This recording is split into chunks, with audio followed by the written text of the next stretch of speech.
Hello everyone, give me just one moment.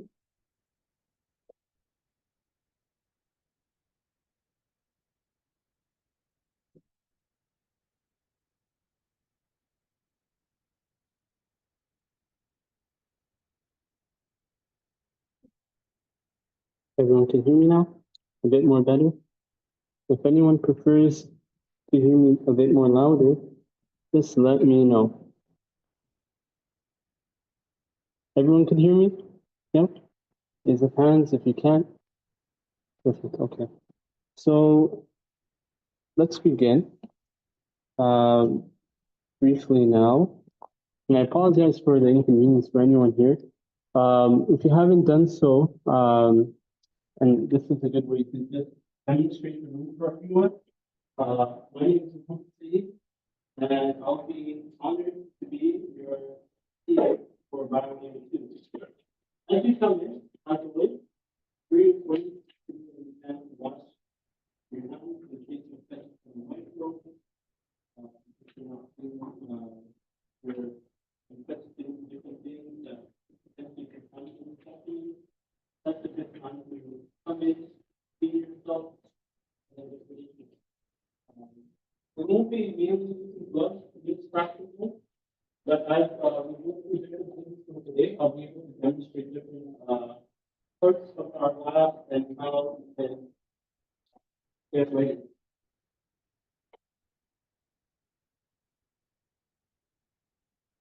So I just started off to just give a bit of introductions to myself. I said my name is and call me either DR or Doctor. And I was a part of cell biology, which is essentially one of the departments of the graduate studies here at UTSC. And essentially, I've done different things in different industries or different affiliations. And hopefully, we'll be able to explore different things that I find that are quite important and perhaps incumbent for you to excel in your life, whether you're going to pursue academia, industry, medicine, research, anything of the like. And I just wanted to highlight a few key or core skills that I like to implement here. Amongst them are pretty much 5. I, as a Muslim, embody Islam to my fullest. And amongst that involves 4 other skills: investigation, that inquiry that you'll be able to pursue in different ways for the next 6 labs; innovation or inventions, where you try to uncover new amazing findings in different fields; implications, or let's actually go to integration, because this is something that we're going to focus on today actually, trying to connect the dots between different slides and components of our practical. And then lastly, implications, where you focus on the results and connect and extend them towards conclusions and future implications of those findings. So I'm going to try to go straight forward with a few protocol, and inshallah things will be easy. I would say I did technically put the pre-lab, but I have given time for it. So if you have already started, you can do so. If you haven't, continue listening. But be mindful, of course, right, in terms of being in a biosafety containment level 2, that you want to be mindful of the specimens, the apparatus, the liquids or chemicals you're involved with, so that way you and your environment, as well as your other companions and team members, are all able to be safe and succeed together. So in terms of locations, safety equipment, you can find them in terms of the eye wash is right beside on the right-hand side, I wash my hands. The shower, in case hopefully no one gets into any trouble, but if there's a fire, apart from an external fire exit that we would be able to take as a group, essentially the fire, if you're using a Bunsen burner, for example, could be washed off using the shower head there. In terms of first aid, that's where the signatures are shown at the very back of the lab, and hopefully throughout the practical will maintain safety, as it's very important for us all. As well, for those of you that maybe didn't know this beforehand, it's important that you come in with hair tied to the back if uncovered, making sure that you've closed your lab coats, making sure that you do not have any open toes with your shoes, as they could be potential hazards. In terms of coat racks, perfect. You guys have used them. That's amazing. And then, sorry, for the lockers, you can also use those for saving your cabinet items. Be mindful that you use them rather than storing them at the front, so that way they don't become a tripping hazard for anyone. Anyone waiting for practical 39 can make their way in and then show me their ID thereafter. Once again, no food or drink is permitted, or that's just to make mention of it now. Cell phones are generally not permitted. However, if you need it for experimentation or producing results or have questions, just let me know. Use of equipment is very important. Be mindful that these are microscopes, for example, that aren't cheap. So be mindful that when you're cleaning them up, if you grease them with oil, to wipe accordingly with ethanol, and make sure that there's no hindrances or any scratches, perhaps, or crevices on the microscopes or any items that you use today. Please ensure that you wear disposable gloves when handling chemicals in the lab. Handle sharp objects, especially like razor blades, which we'll be using for dissection today, carefully. And any accidents, just let me know. It's important that we're all safe, and it's important that we're all together in the right, following the right protocols or in the right manners. Also, before you leave, don't forget to clean up your bench. Before you begin as well, it's ideal that you spray your bench with ethanol just to keep things clean. So before I go, any questions? I'm just going to check people at the outside the lab. But are there any questions in the meantime? Anyone?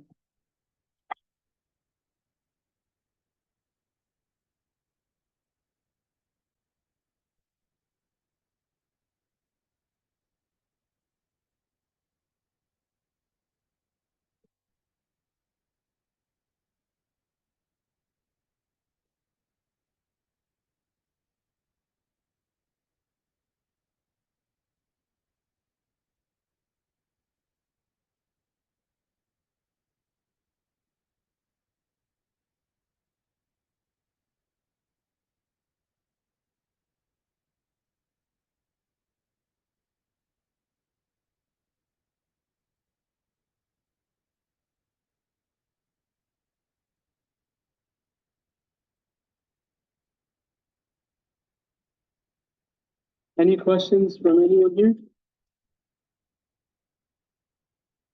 So then what I'll say is we can get straight ahead. Sorry, I'm just trying to think anyone else.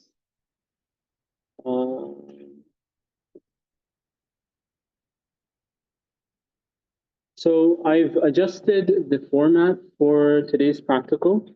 It seems to be a bit different from what you could see on screen, or sorry, from your lab manual. However, we're going to be going through things in perhaps a more efficient manner.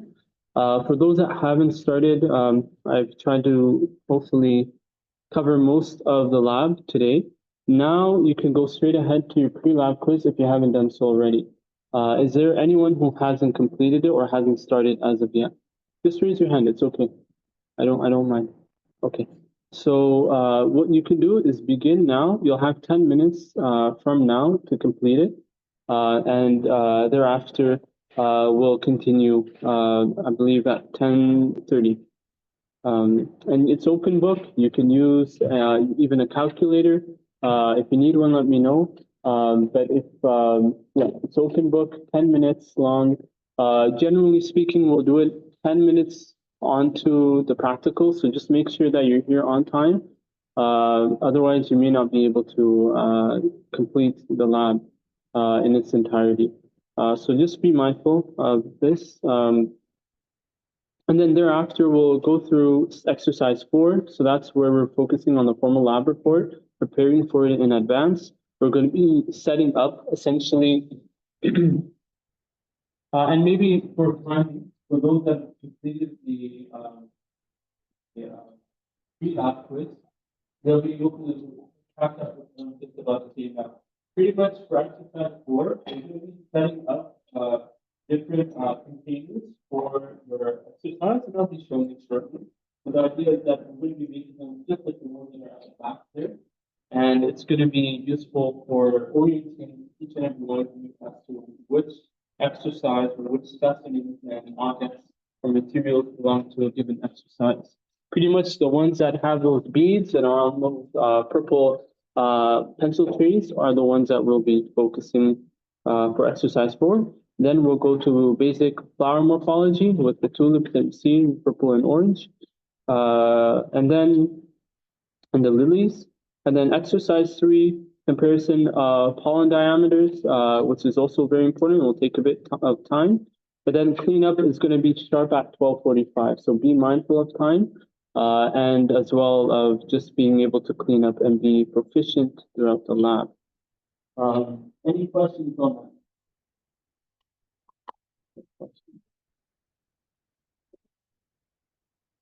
And don't worry, like I don't mind questions. I want to make sure that, and I didn't say this earlier, but key core skills that I want everyone to leave off with include the ones I've mentioned, and hopefully you'll be able to integrate or fulfill and succeed in all the expectations of the course throughout this practical and the exercises we have today and beyond. So pre-lab quiz must be completed on your own. You could use your lab manual or calculator if needed. 10 minutes once again, and yes, it can be found on Quarkus in the pre-lab or quizzes module. And so I'll let you guys go ahead for timing. And if there's any questions from anyone, just let me know. More than happy to also get introductions from you all. Actually,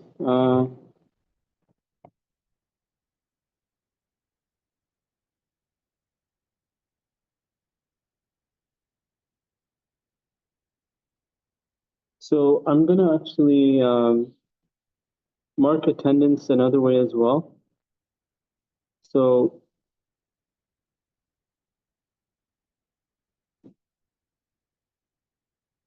could someone at the end of today's lab actually remind me about attendance? Because I think there are a few more people missing that may be coming in. I see 2, 3 more. And definitely for those that come in a little bit later, please let me know. I need to mark you for attendance. Otherwise, you won't get associated grades for the class. So just bear that in mind.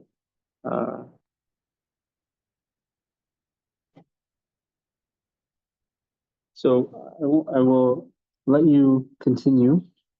For those that are completing the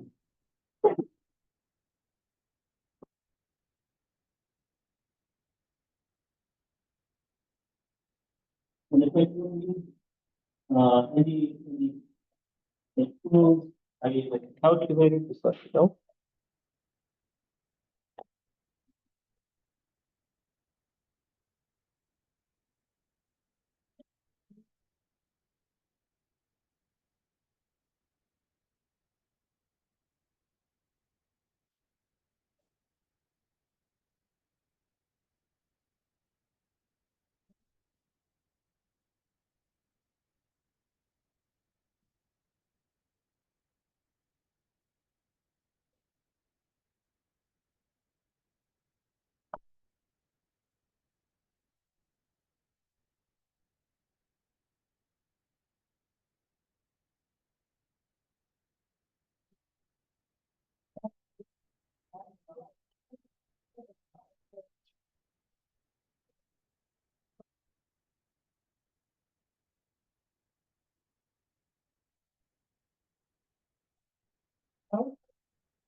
Any questions from anyone here?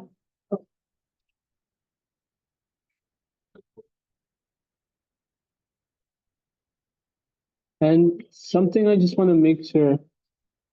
Oh, I forgot to check this. So, I'm reminded for everyone,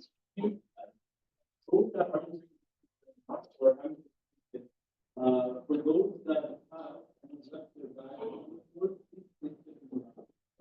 the cabinet. Very, very important that we have one here and imagine that we should have more of it. So make sure that you take them in. And it's also better for yourself, so that way you don't have to get on the line. And if for any other reason you don't have a computer with you, because this is also important to acknowledge, we have computers also at the back. So in case you need them for your pre-lab quizzes, you can make use of them then. Just be mindful of coming in as soon as you can, so that way you don't lose any time from the 10 minutes of the quiz. With that though, I think, yeah.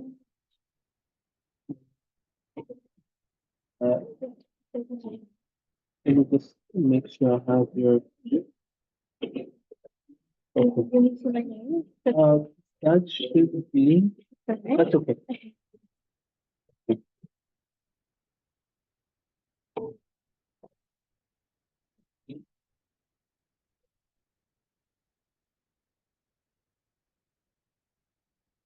Okay, so for timing, I'll have to continue. I think I said 10:30. Yeah, okay. So let's continue starting off with exercise 4. So, and it's important that I want everyone to be as interactive, engaging as much as they can. I want to be also as rewarding of those that essentially participate in class are interactive. So my hope is that you'll be able to do so, and perhaps get rewarded accordingly. Just having to check something. Okay, so starting off with exercise 4. So for those that haven't, has everyone, by the way, received or does everyone have their lab manual with them? Does everyone have it? Yeah. If you don't, we do have an extra one here, but just be mindful that we actually have 2, but be mindful. Yeah. Okay. Be mindful that you bring yours, because we don't want anyone to miss out on any of the instructions. We actually have even more for those that need them. We have one more. So, okay. 3? Okay. Let me just.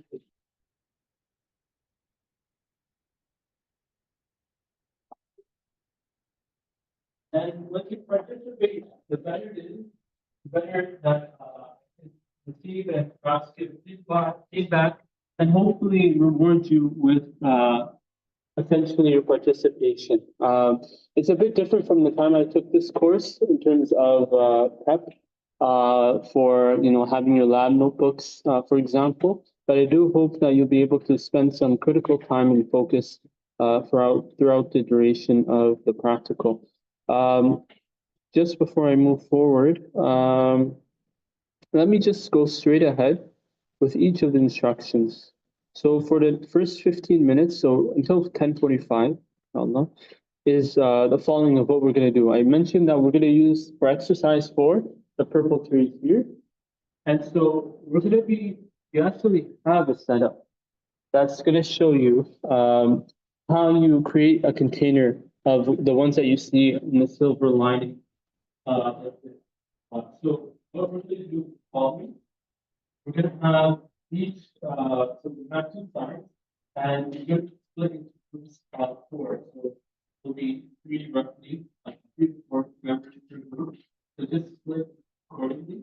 And likewise for 2, 4, 3. So just split accordingly. But I'll be giving you instructions as to how you're going to be doing each experiment. So you have all the materials here, right? Around the purple boxes or containers. And for each of the groups that we'll be assigning, you'll be doing one replicate of either control, drought treatment 1 or drought treatment 2 protocols.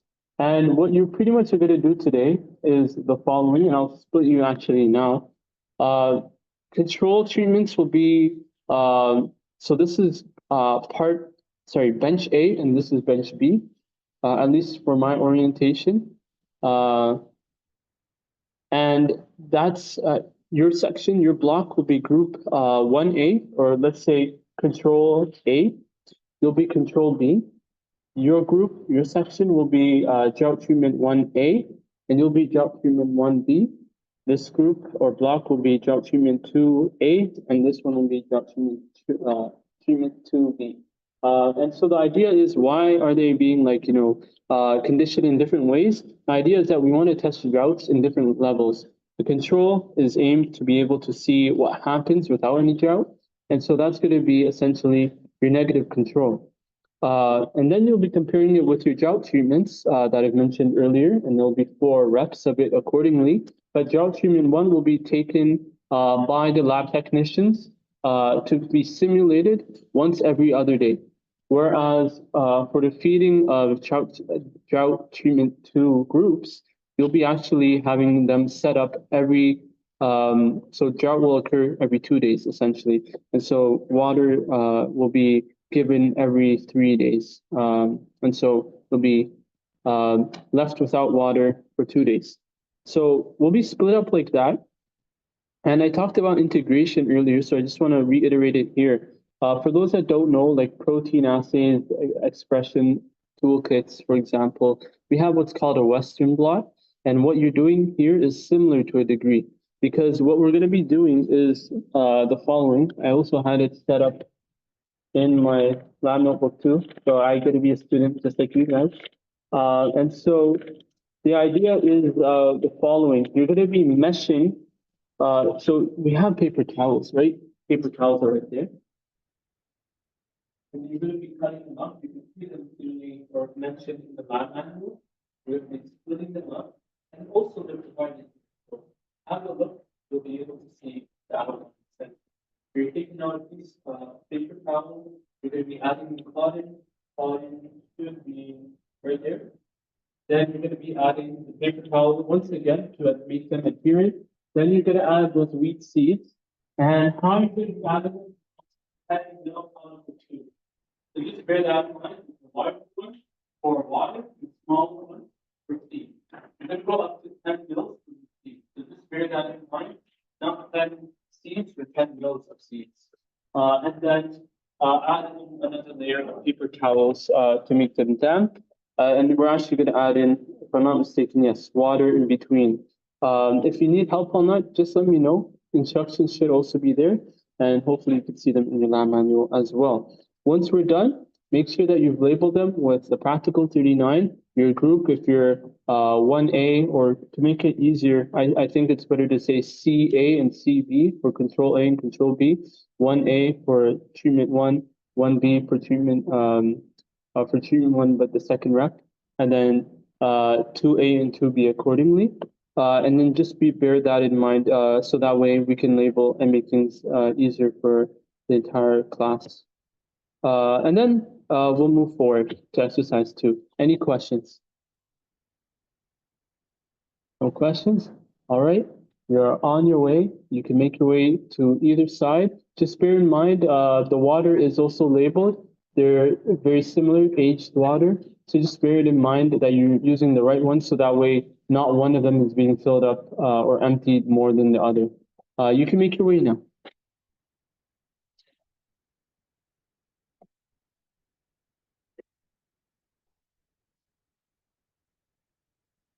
If you have any questions, feel free to come and let me know. Yes.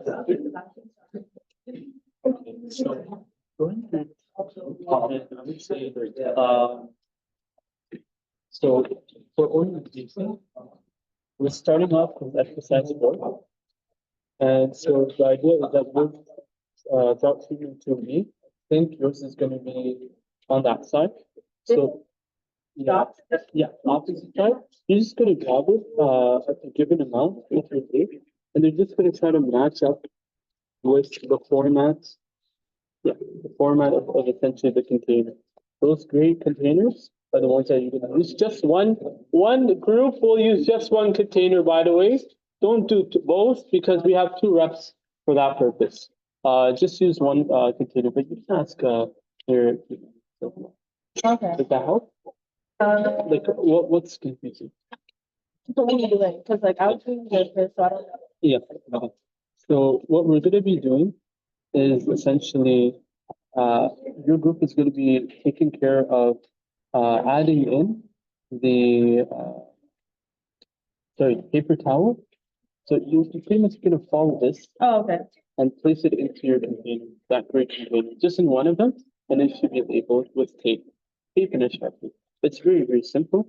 Adding in paper towel, cotton, another paper towel, or like half of each for each. And then you're adding in 10 mils of seeds with that, there's a small tube. And then afterwards, you're going to be adding in another layer of towel, paper towel, and then that should be it. Just be mindful that there is water that's going to be added at 2 different stages. So it's also in the lab manual, but just bear that in mind at the layer that you're going to go. Okay. If you have any questions, let me know as well, or you can ask me. Does that help? Yeah.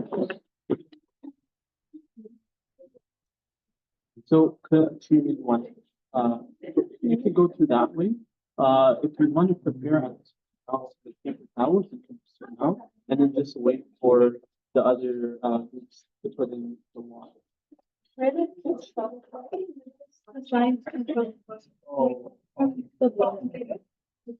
Oh, sorry, good job. Yeah, we're not getting You treatment 1.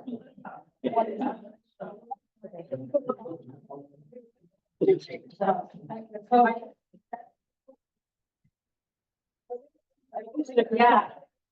Yeah.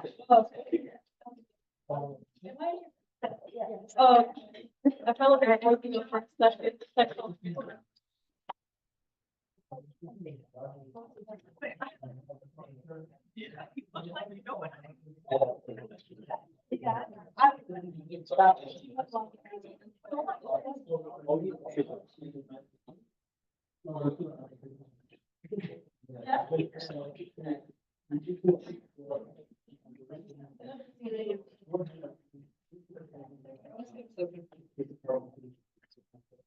Also, by the way, everyone, once you're at the stage of adding seeds, bear in mind that you make it as even as possible.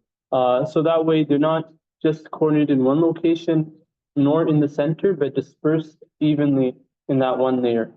Did I help answer, like, are there more questions regarding this? Because I want to make sure everyone's on the same page.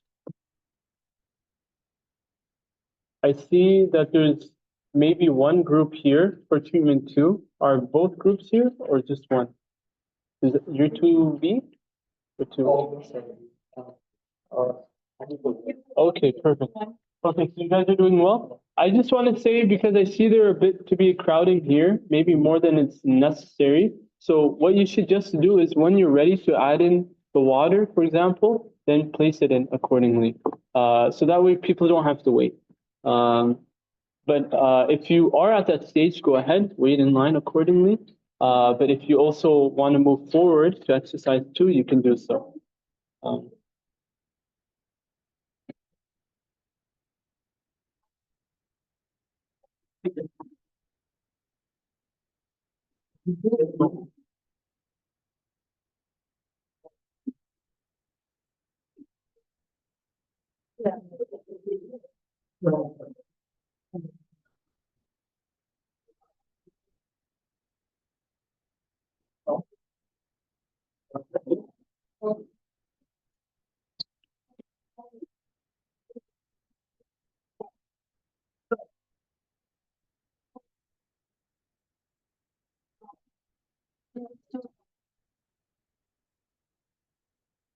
So by the way, once you've added in your second layer of paper towels, that's where you start adding in your treatment water. And that's where you can essentially wait in line. but it shouldn't be difficult. I want to make sure everyone's understanding the protocol. You did it.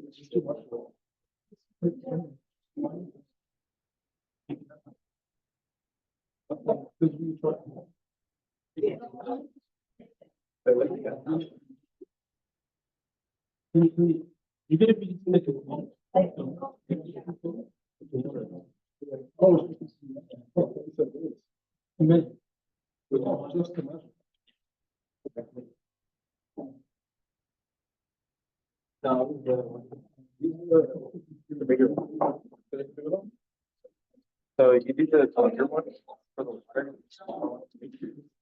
You guys could go,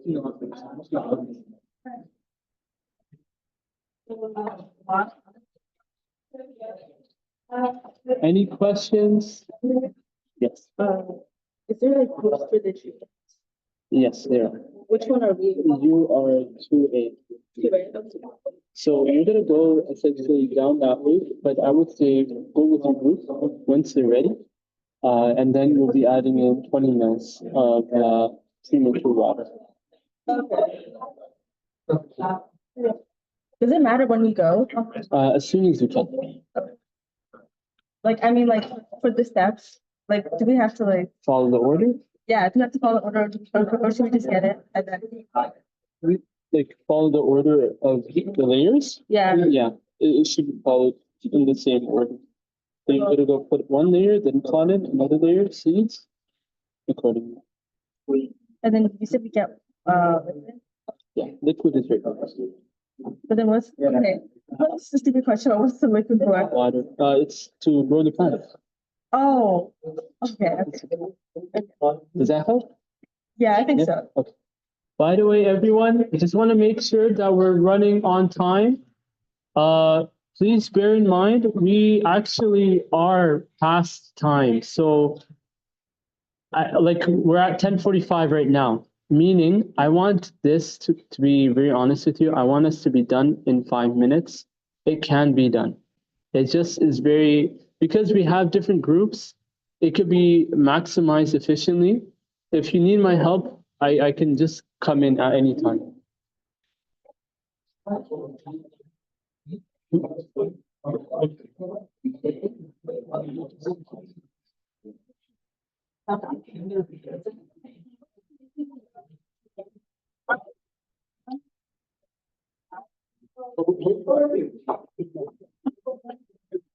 No difference, just reference.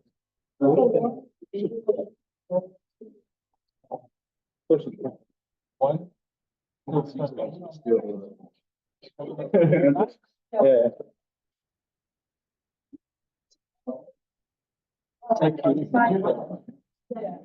Huh? That's the question. I'll tell you a question. So, one B is different to the control because one B would be. Oh, right. Yeah. So we're control. Control the control water. Can you just show me? I want to make sure we're not right there. We're at the other side, right? Like at the very end. All this side? Yeah. Okay. Okay. So I'm just saying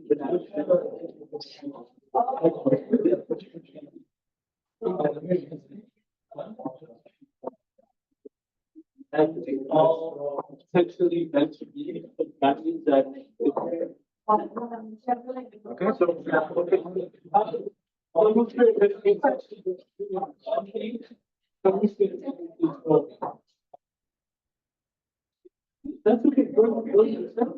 Lift up whichever section you guys are. Split up accordingly. Just go ahead. I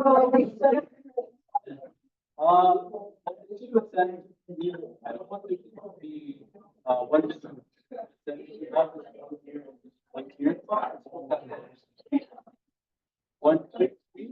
It's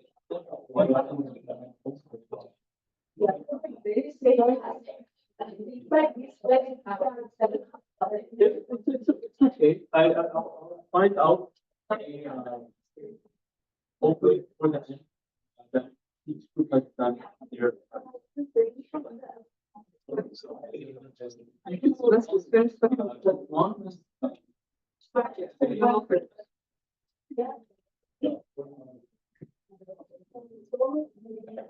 I will find out. So I just want to ask quickly, who's doing control treatment A? 4 of you, all 4 of you, right? You guys are ready? You've labeled them? Yeah. Perfect. Who's doing control treatment B? B. Control B. Raise your hand. Control B. They're supposed to be at that end. So, okay, before I go to B then, who's doing treatment 1A? Raise your hand. There should be 4 people. 2A, okay. Who's doing 1A? Are all 3 of you? Okay, and then all of you, the rest of you are 2A, right? Okay, so now you do 2B. All, how many of you? Those 3? Perfect, and then you're doing which one? Control or you're...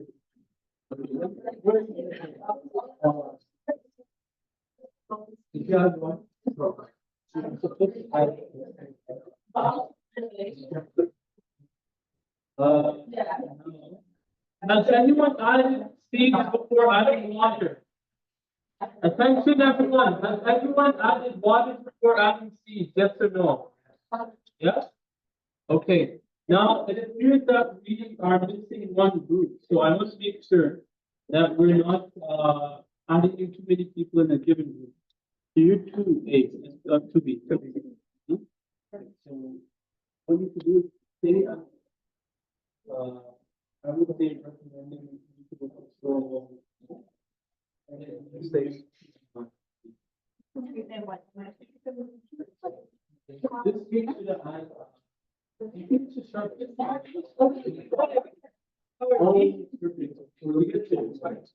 we should label the practical numbers. The date as well, if we can. Wow. Everyone, we are running out of time, so I want to make sure that we're ahead.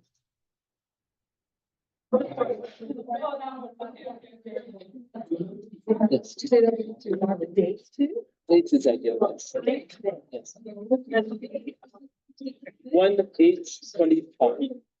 1/8/25. So January 8th, 2025. Now I'm gonna ask everyone, please pay attention because for timing we're gonna have to move on to exercise 2. That means if you haven't done exercise 4 yet, have at least 2 members of your team that can continue on as you focus on exercise 2, the remaining person. Because for timing, I don't want us to be behind, and we want to make sure that we have enough time accordingly.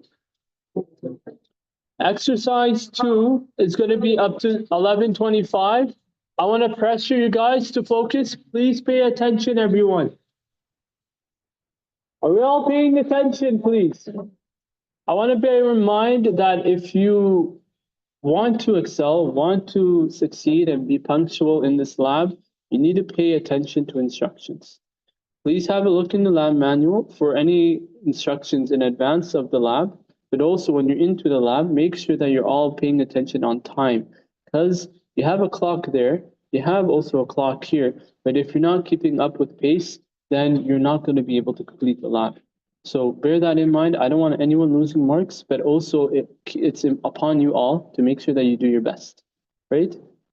So with that in mind, I need at least 1 to 2 members of those that are continuing exercise 4 to stay as they are, completing the rest of their containers, and then moving them onto the middle or essentially the second UV lamp or regular lamp illuminator. Then for exercise 2, I'm actually going to move on to those instructions in a minute. So for those that could split up essentially to continue on with exercise 2, I would recommend doing so. Any questions? Wait, you said split up. within those benches. So to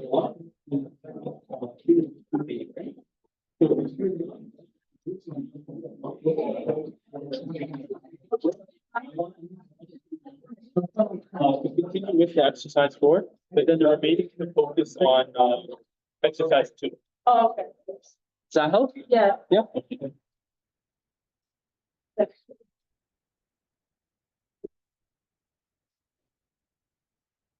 So I'm gonna go forward now.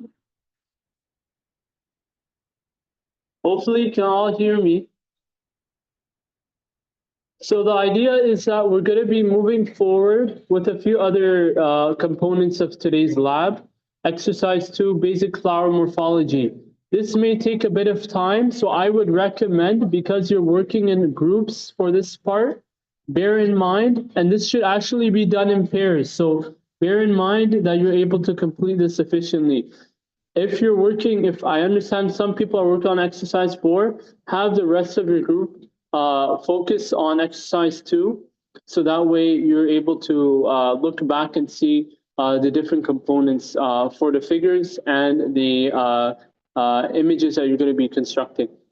So to start off, there's 4 main components of flowers, right? You have the sepals that are near the end, or the what we call the outermost whorl of essentially, and I'll zoom in to make it easier, of angiosperms, for example. Gymnosperms, to distinguish them, are generally helping to promote seed migration, whereas the angiosperms are more flowerly. So just bear that as a simple distinction. The flowers, though, are organized in 4 whorls, as I mentioned, and the outermost is the sepals. Then comes the petals. After that comes what? Without looking, you can. Stamina? Stems? Yes. And so, and I say this because it maybe helps some of you, but know the different details that come in play for the different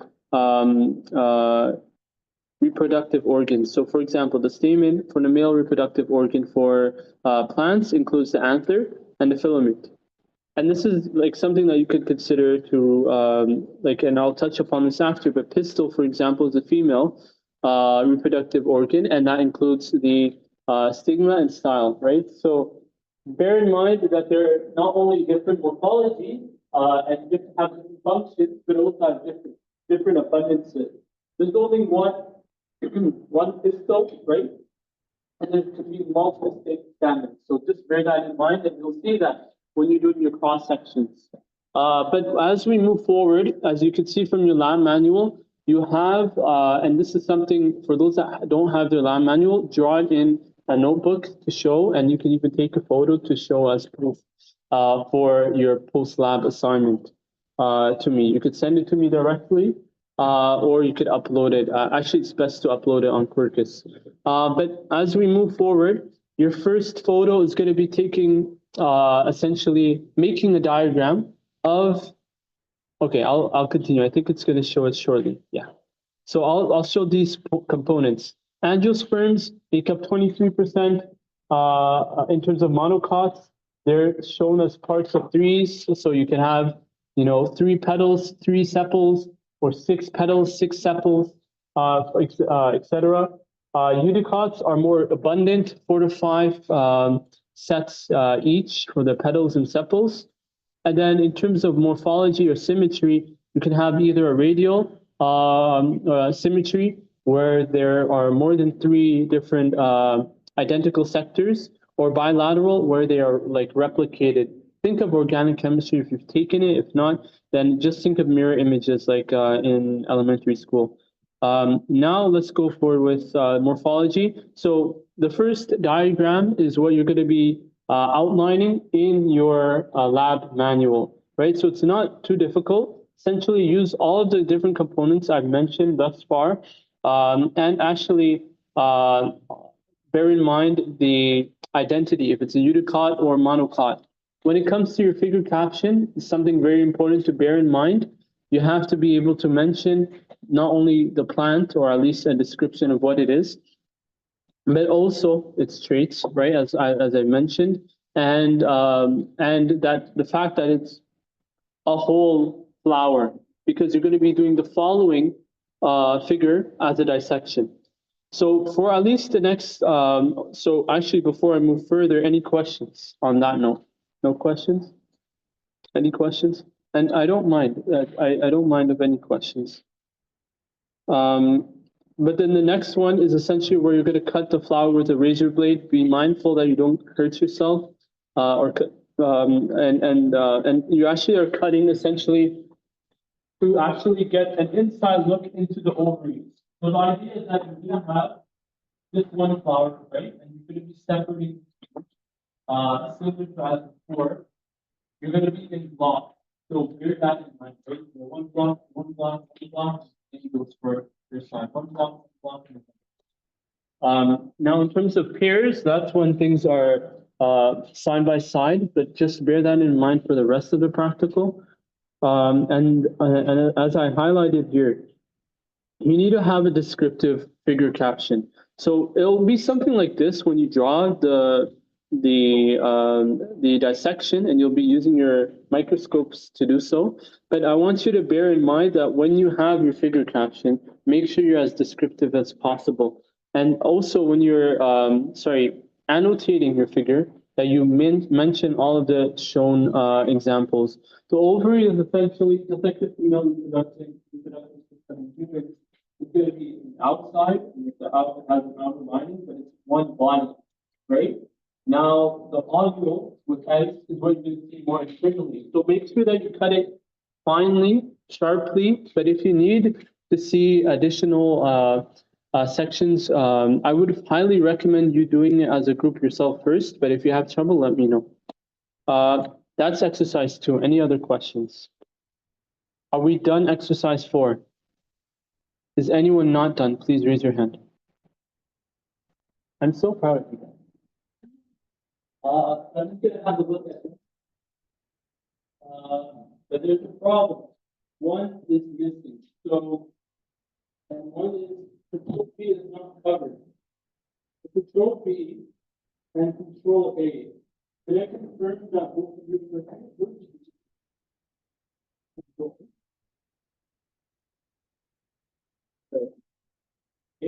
2A and control B. Okay.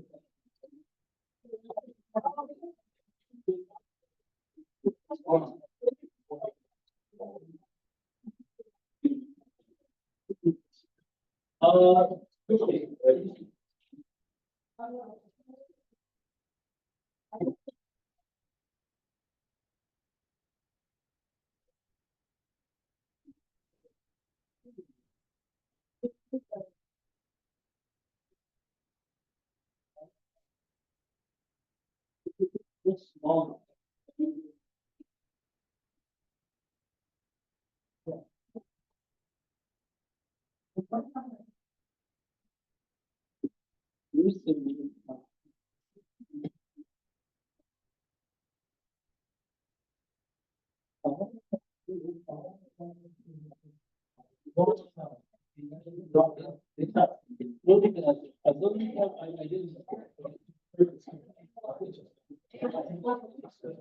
So,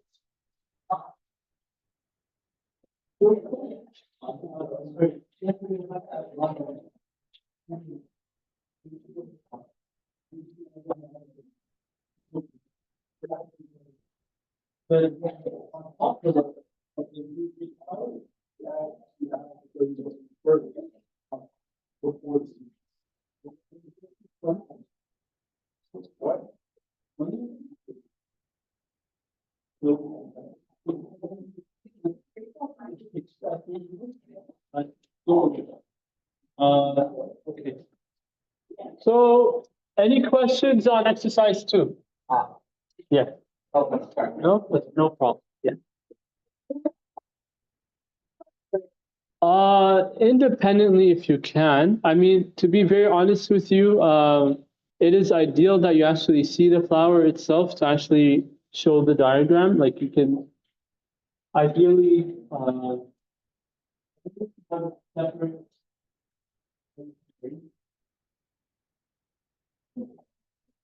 Yeah. But would it be nice? Okay. You can do it without, it's okay. Or if you want to actually take your flower in advance, you could do so, because as a group, as a block, you're going to be dissecting it. Make sure that you've already done the first figure without dissecting, so that way it's not too difficult for you for visualization. I think that makes sense. Any other questions? No questions? Okay. If we're ready, we can go straight ahead now to up to 11:20. So 17 minutes. 11:25, okay. So let's give you 20 minutes roughly. Spend 10 minutes per component, if you can. Yeah. Before you do, draw the diagram in your diagram. Okay, so cut open safety all views. Or should we just so you don't have to take the ovules as of yet. You can use the pollen. Yeah, the stamen to be able to use it for the microscope exercise 3. It's a different one, but we also have pollen here, but the idea is that if you can use it, that's even better. Okay, so pollen we get it from flower. Yes. Okay. No problem. Yes. Yes. Yes. Everyone, make sure you haven't taken more than one flower as a block, because otherwise another group won't have one. So bear that in mind. Please bear that in mind.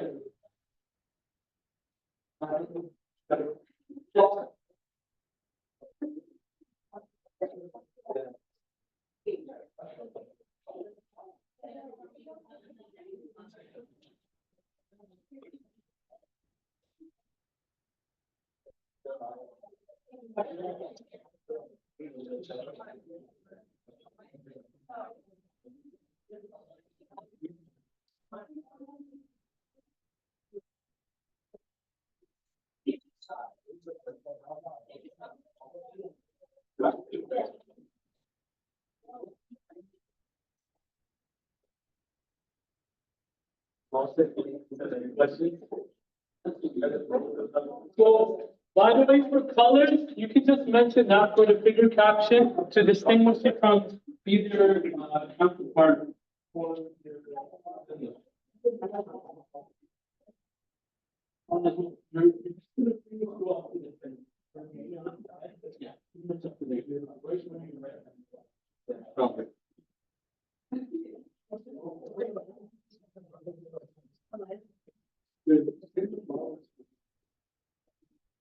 Are you saving it? it's actually mine. So I will, no, it's okay.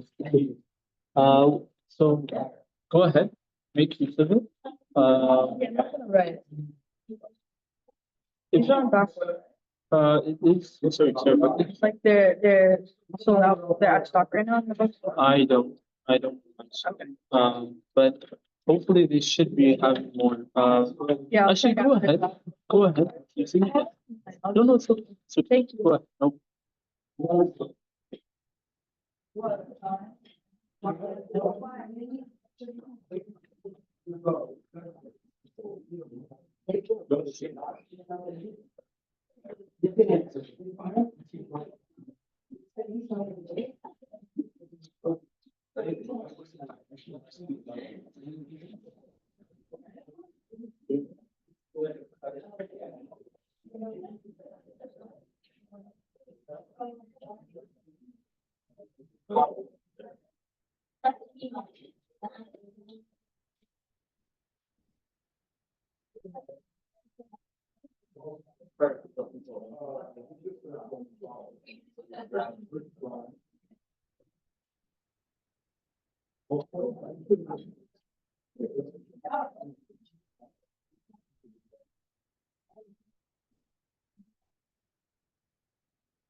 Now let's check.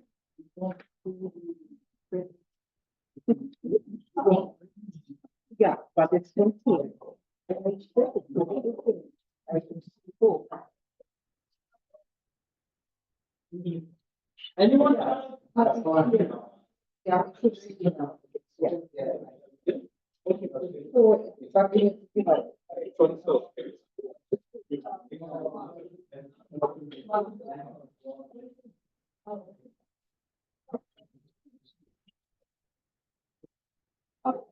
know,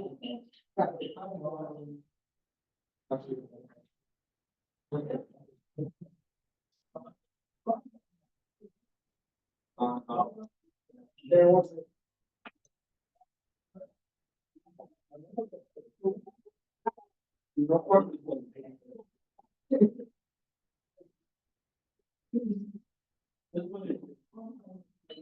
So everyone just bear in mind that as the lab, it's upon us to make sure that we clean up after ourselves after each exercise. All of the instruments are correct, including the two word.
now.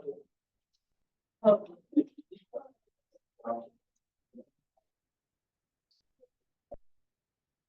Any questions from anyone? In terms of drawing, just bear in mind that it's not too difficult. The more important task after this is exercise 3, and then we're almost calling it a day, actually. But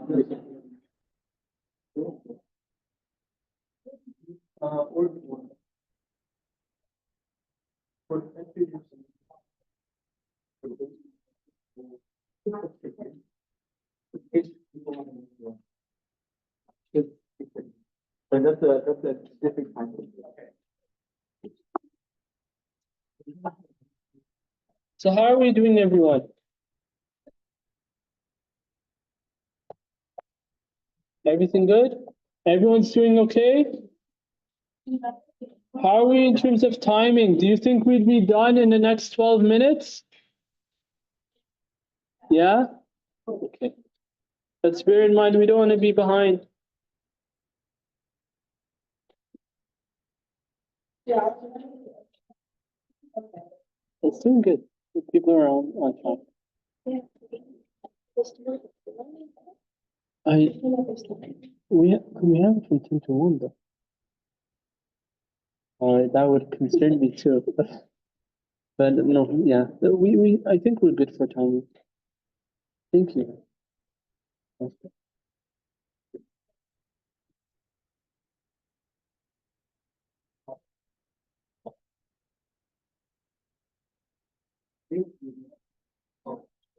My recommendation is if it's a bit tough for you now, try to complete the remainder of the exercise, focusing on the dissection. Because once you get the dissection ready, it's easier for you to understand the different components that we touched upon earlier within the diagram.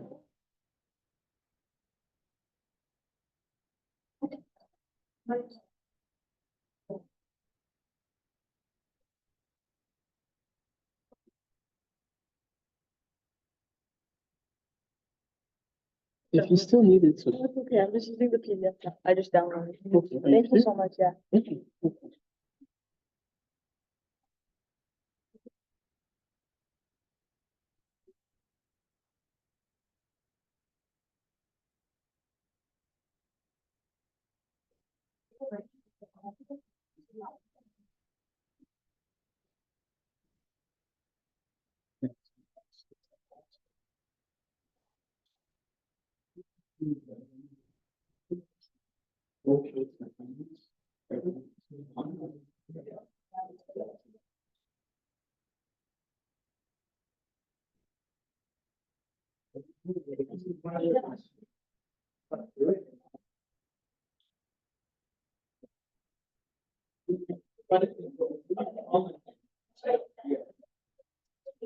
So everyone, just to reiterate it, for the second figure on the second page of this exercise in the lab manual, you're making your cross section, i.e. you really want to make sure that you show me the ovary and ovules, because that's something that's distinct from the external visualization or observation that you've done for the first figure. Both cases require figure captions, so just bear in mind that you're as descriptive as possible. And then once you're done this task, you can actually take out, this is like it's a figurative bonus for you guys, that by cutting or taking out pieces of the pollen to actually see for exercise 3. Because we do have slides with 20 different grains, but if you use the ones that you've already harvested from your flowers, then that's even better. Yes, and that'll be even better for figure caption as well.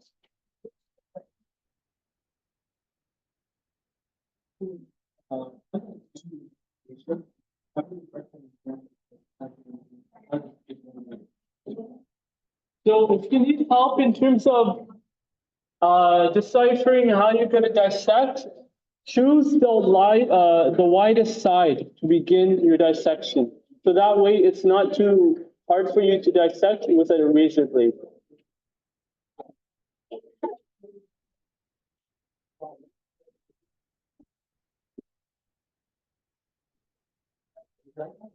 Okay.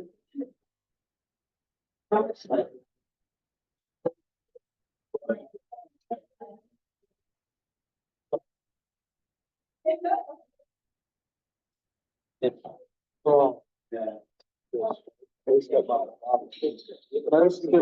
What was your question? I was gonna ask, like, I can't find some of the parts. Oh, But you haven't cut it yet. no, that's what I'm talking about, like the outer parts. Did you want me to fill in the slide? Yeah, Then we perfect. can do it.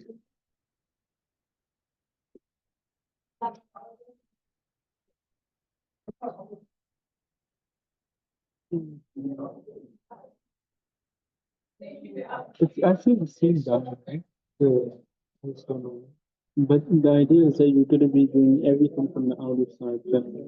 So you have pretty much everything. No, I was just wondering, cause some of it said like fill in the anchor, all that stuff. Yes. So I just wondering what it was. This is much better diagram. So if you have a look, you actually see two different layers for example, this table. If you see, this is actually more like the outwards, and underneath you can see small, like Is this the sticky? Sorry, I don't know. yep. Oh, sorry. I can get you. I want you to say that. Huh? What was it? Um, I know it's not starts with an F? Is this the film? There's no, it's this right here? Right. That's not the film. That's the filament. So, by the way, as a kind note, there are things in biology that you may not see as what you've expected, right? You may do many like theoretical observations and even make diagrams, right? But what you see in practice may be different, which is why I want you guys to actually explore using the observations that you have today. That's also a component that I've mentioned earlier about investigation. So bear that in mind, everyone. Thank you.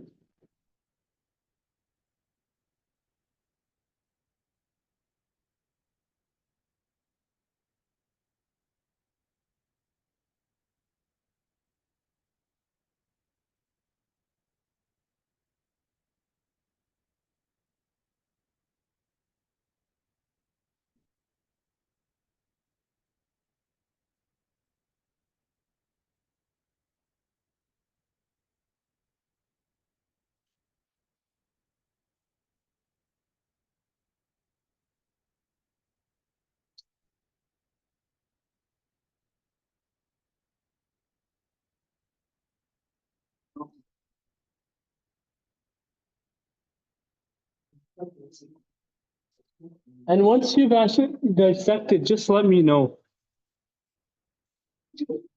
Yeah. I'm just gonna take a video capture.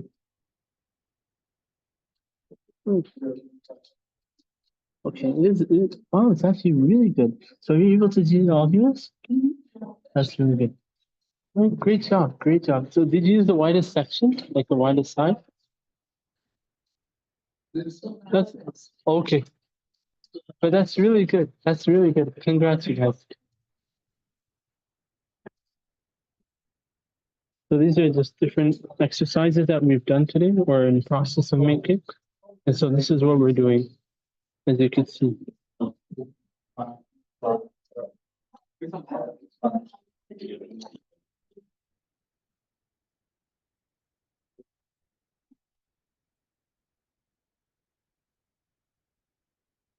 Okay, so we have about 5 minutes. How are we doing for internal observations? Have we seen the ovaries, the ovules?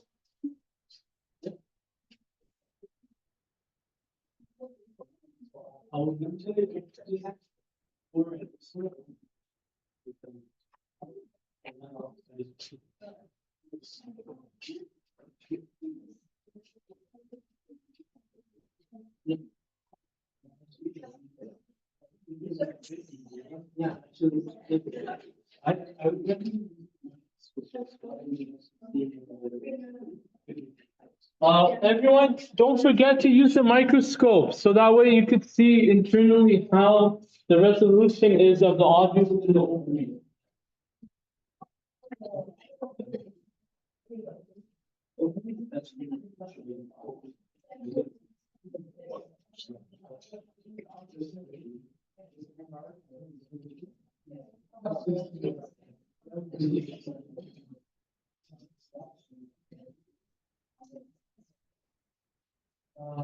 Sorry, so there was a question, and before I move further, everyone has done an internal dissection, yes or no?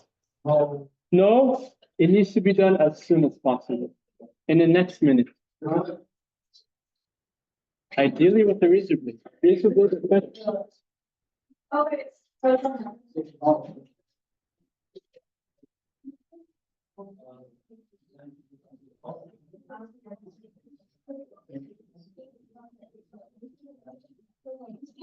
So once you've done this, that's it.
Now, everyone, in terms of figure caption, oh, was that the question or was there another?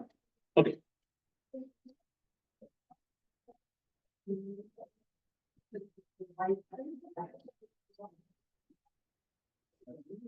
So you should actually put it on. That's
so before we move forward, two important points for everyone. Bear in mind that you're showing for your last figure all important components. That's not just the ovaries and ovules, but every single component that I mentioned earlier. So bear that in mind. Secondly, in terms of your figure caption, I've mentioned it before, but be as descriptive as possible. Mentioning what you've done, what you've cut, how you could even say how you've cut it, and describe what the plant is or flower. Is it a monoclot? Is it a angiosperm, for example? And mention as well the species name in italics. Very, very important, because this is going to help prepare you for your formal lab report. With that being said, we have to move further or forward. So there's an important point for those that has everyone done, by the way, exercise 2? Who hasn't done it?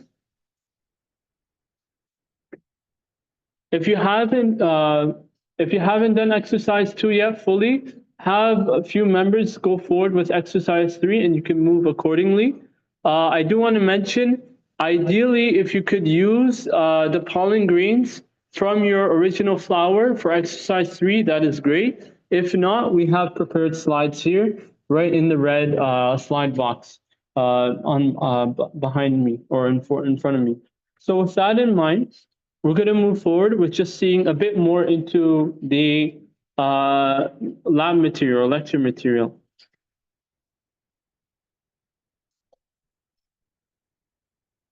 So this is actually one of the more hefty components of today's lab, and you only have about it says 80 minutes, but I'm going to say you don't want to like procrastinate, and you want to build a level of safe pressure for you guys to be able to endure and succeed in the long run. So ideally, let's try to be done in the next 70 minutes, and ideally, I would say by 12:40 latest. So what we'll talk about briefly here for the next few minutes is the following.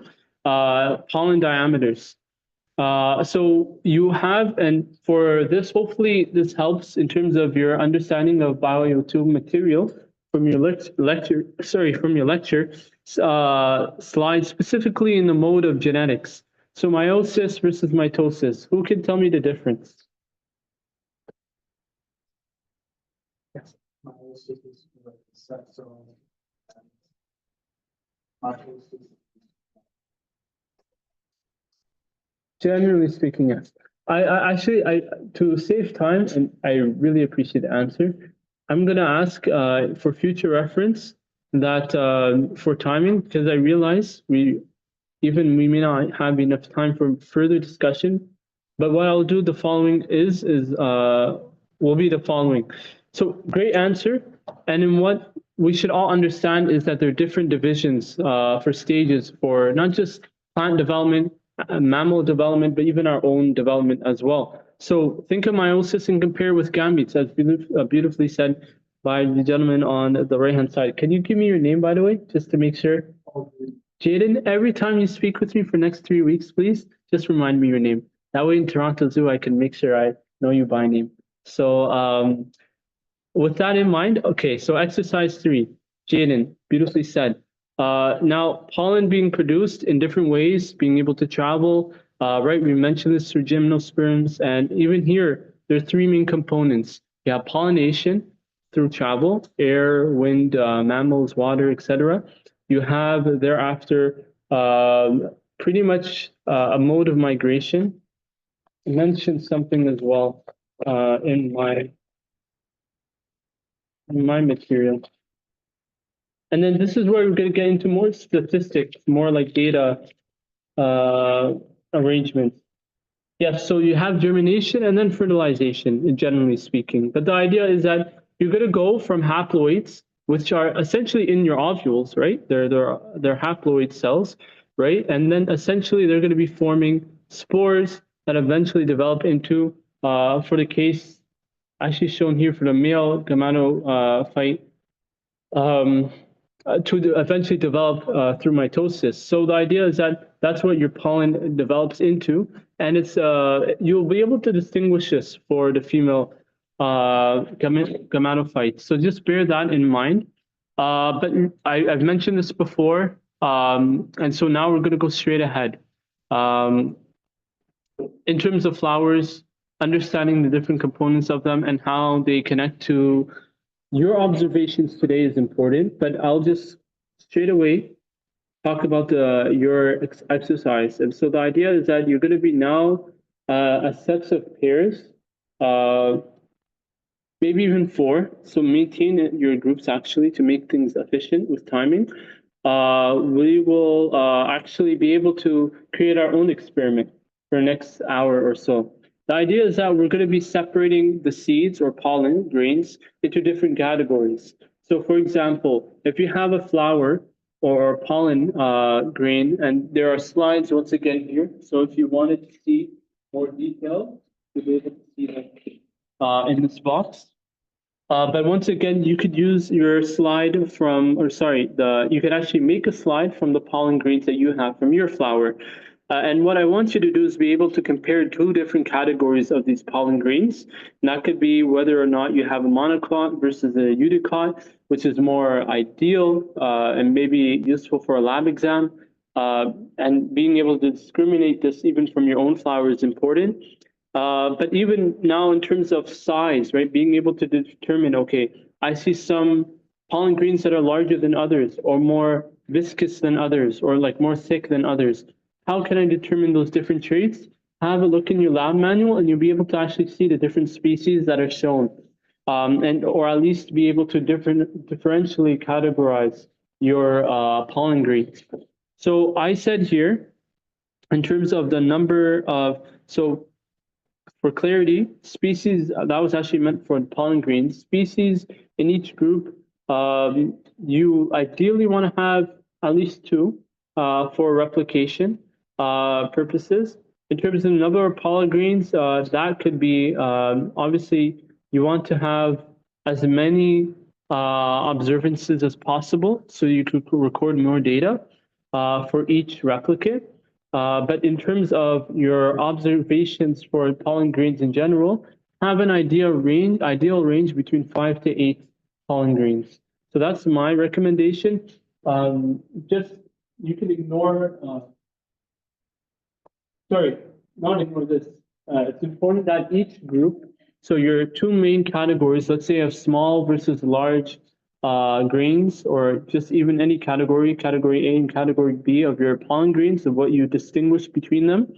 Make sure that they have at least 5 to 8 um, values, and that they're consistent. So you have 8 for each category, not like 7 and 3, and that wouldn't fit well for your statistical analysis.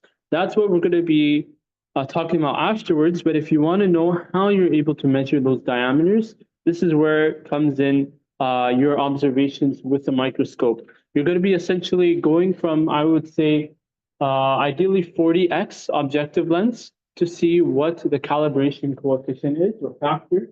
And essentially, there's an example here that if, let's say, you have 15 ocular units as shown on the slide. So bear with me that you're looking carefully on the slide. This is very important for your understanding of the exercise. This is 15 OCU, ocular units. And if you wanted to find out how much that would be in microns or micrometers, is what we're going to be focusing on here, simply multiplying that number, 15 by 25. That's what you're going to get the microns. That's going to be, I believe, 375 microns for your pollen grain, that pollen grain right there. And that could even be one of yours. But obviously, focusing on your observations, this is the type of example that's shown. If it's much lower, you'll be able to get a similar idea. But if you have questions, let me know. Once we're done this, then we'll focus on statistical analysis, where we'll be finishing off the lab. Any questions? Do you think we could finish this in an hour? Are we all done exercise 2? Yeah? Inshallah. So let's go ahead. Let's go straight to exercise 3.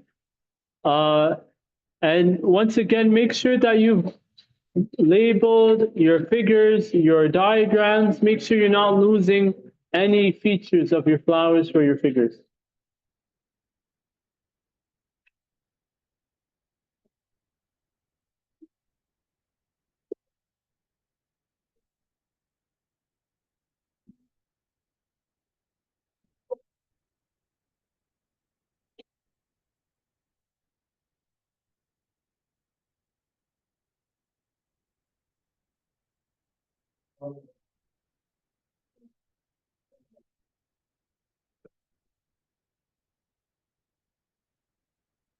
Why do it fall? So those are fine. How did it go for you? You cut it.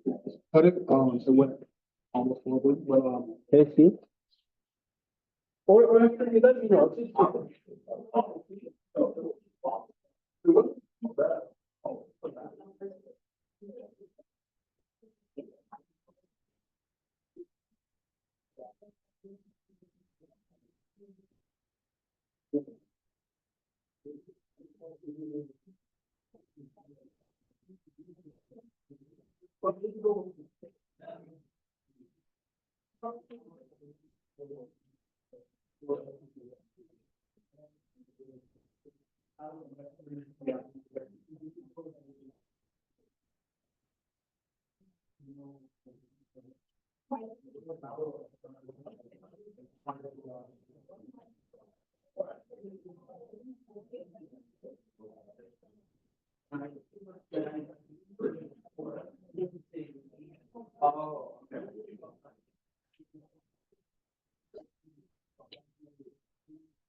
So once the pollen is like out, like you throw this out.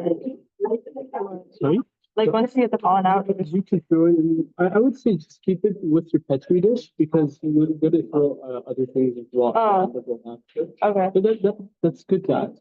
Okay. Was there another question? Do you have a question? No?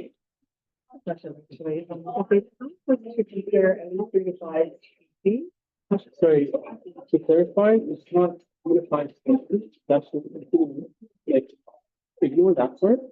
But this is 5 to 8 pollen. Oh, so it could be from the same, for example, tulips. It could be from your tulips. Ideally, if you wanted to compare two species, that would be good. Like if you had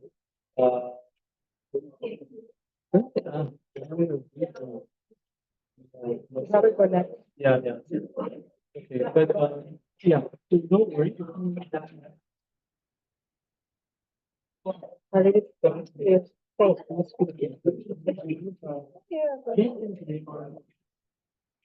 Sorry, they are mixed, so they have different types of pollen mix from Ummah, but I wouldn't. You don't have to compare multiple types. Just focus on one type. One one. But I wouldn't, I'm probably only able to identify which species that they are. That's actually one way you could here. Oh, okay. So that's where it would be nice if you could actually, if you could actually label the different species. Okay. For observation. I see. Okay. And can you give us like a sample for the question? Like what, how do you, I'm not sure what kind of question that we should create. Great. Yeah, okay. There is actually one in the manual itself. Okay.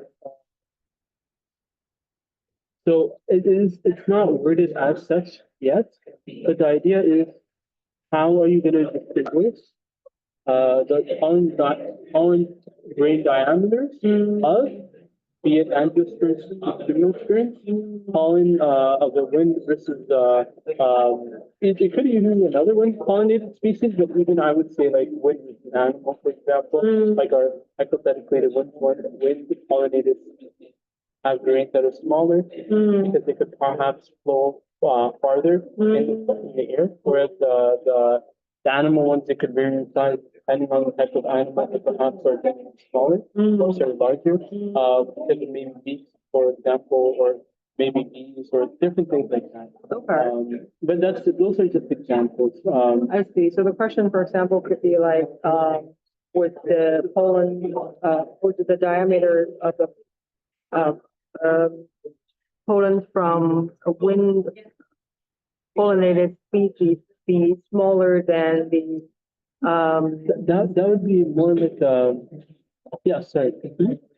yeah, I'm just like, trying to phrase a sample question. For example, like pollen from one species is bigger than the other. Is that the kind of idea? You could say this. I would say to be more neutral. You could even say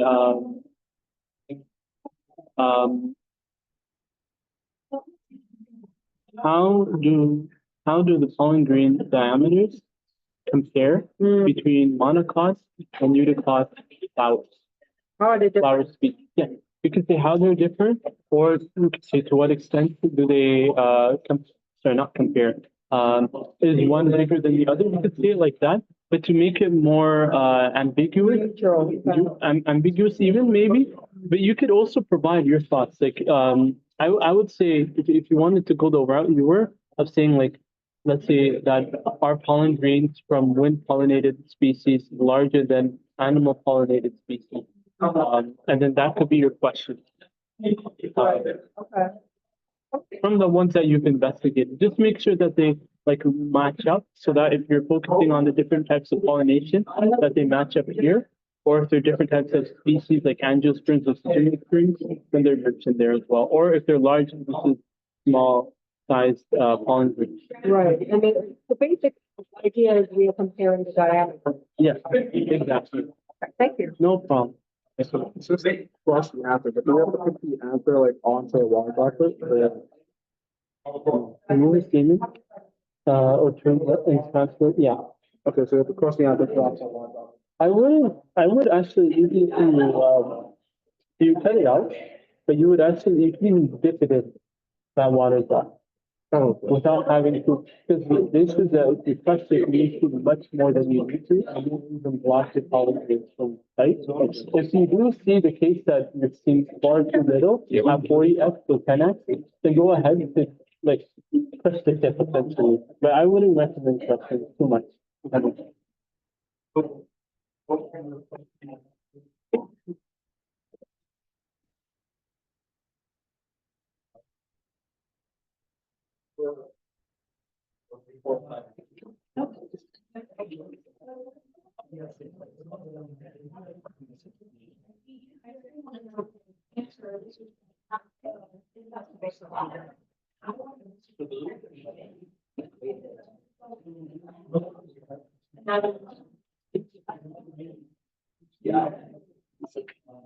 Versus angiosperm.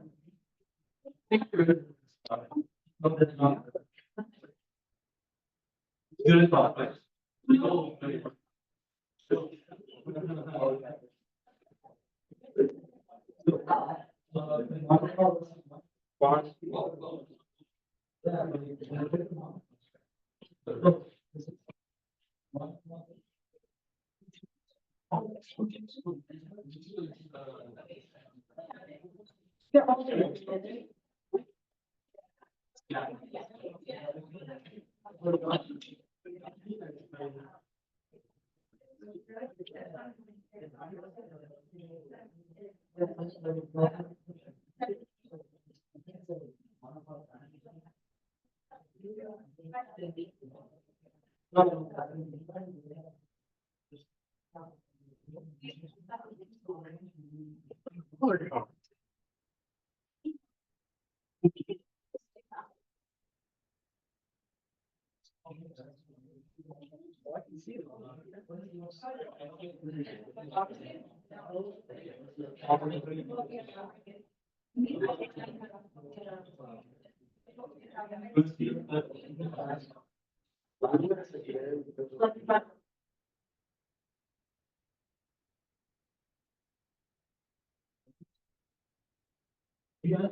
So I mentioned this earlier, but in case you're stuck in terms of calibrations, and even if you can't go to, like, I would recommend trying to go to 40x, but focus on what you have and find focus using the left ocular unit or the ocular piece, eyepiece, to determine the amount of OCUs or OUs, to thereafter multiply it by the last column. So that way, you're able to determine how much or how long your pollen grapes are in micron.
If you want to use, hypothetically, you could use your own pollen grains.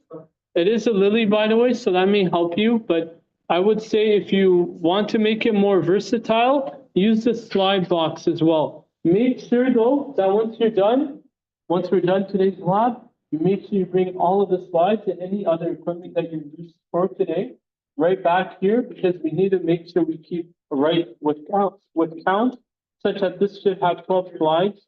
That should have 6 to 7. And then all cylinders and everything else should be left, or cleaned up and left as before. Thank you.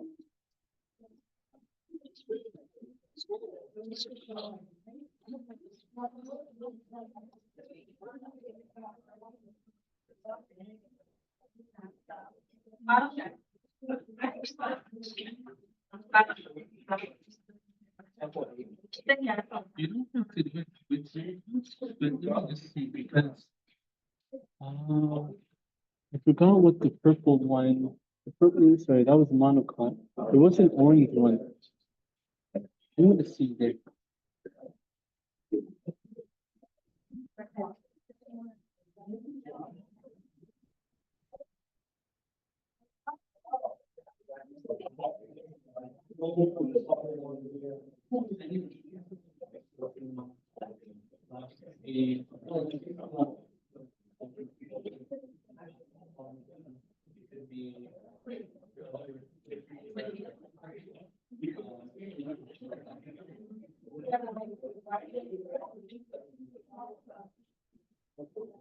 I want to do a research question.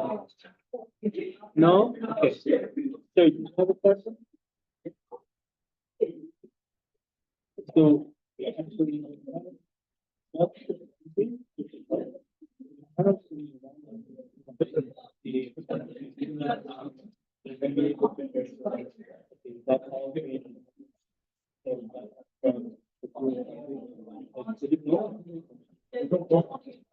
just makes us a wonder, but it will be.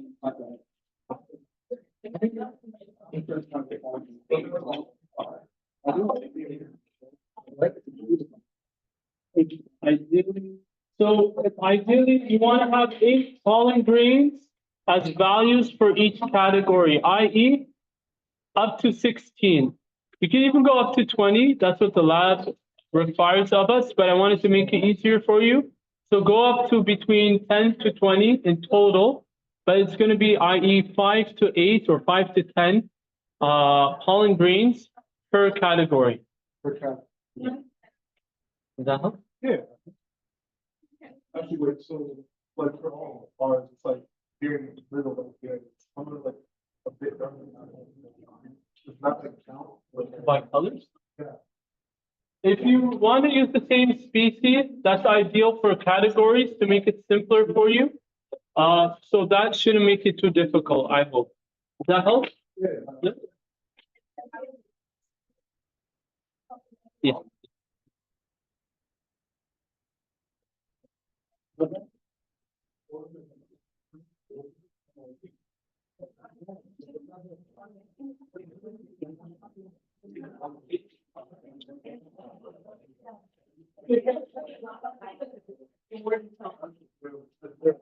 Actually, Don't worry, I'll come.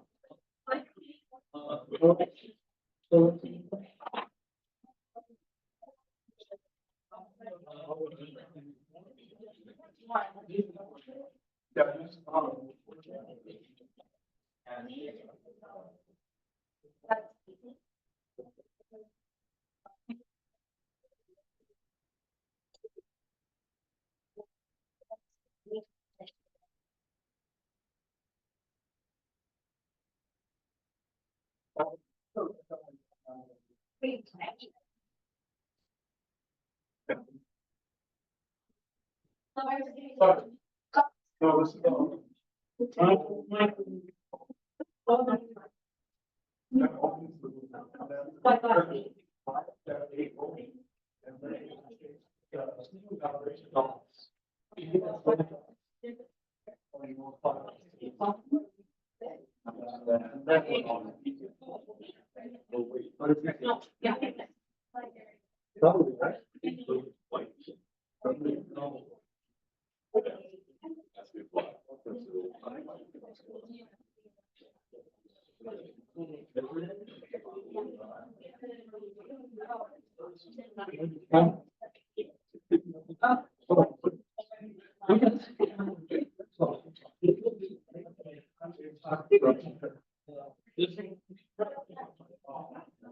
no, it's not the bottom there.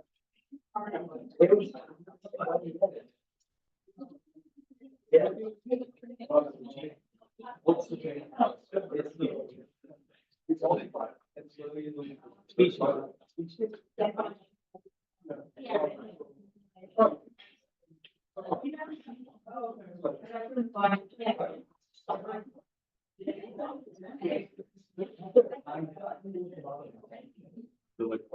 Yeah.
I can speak about what I say.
I'll just find the right book.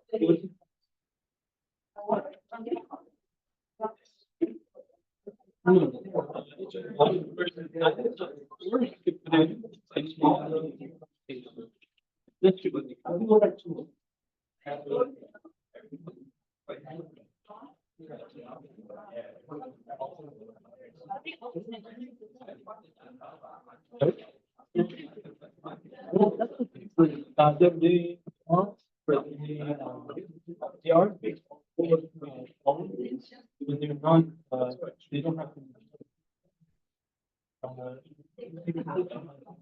Where to? I think the only thing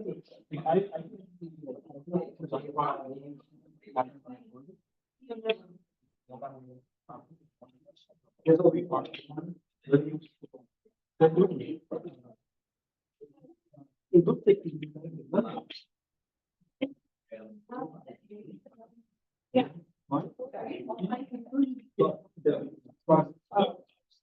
so, by the way, everyone, you could, no problem. You could use the same slide to look at multiple species, or even just use your pollen grade for one category. Then use the other slide for other categories of pollen grade. So here's that.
Any questions?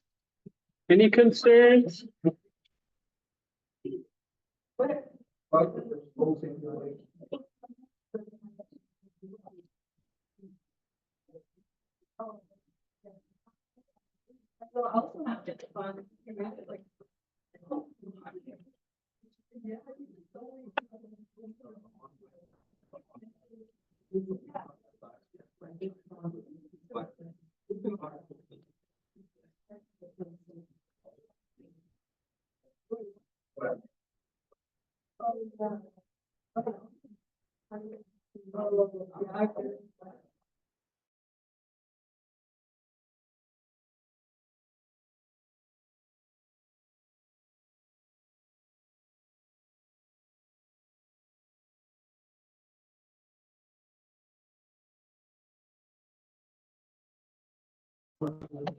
Is it okay? Yeah. Can I see in terms of the numbers that you have so far?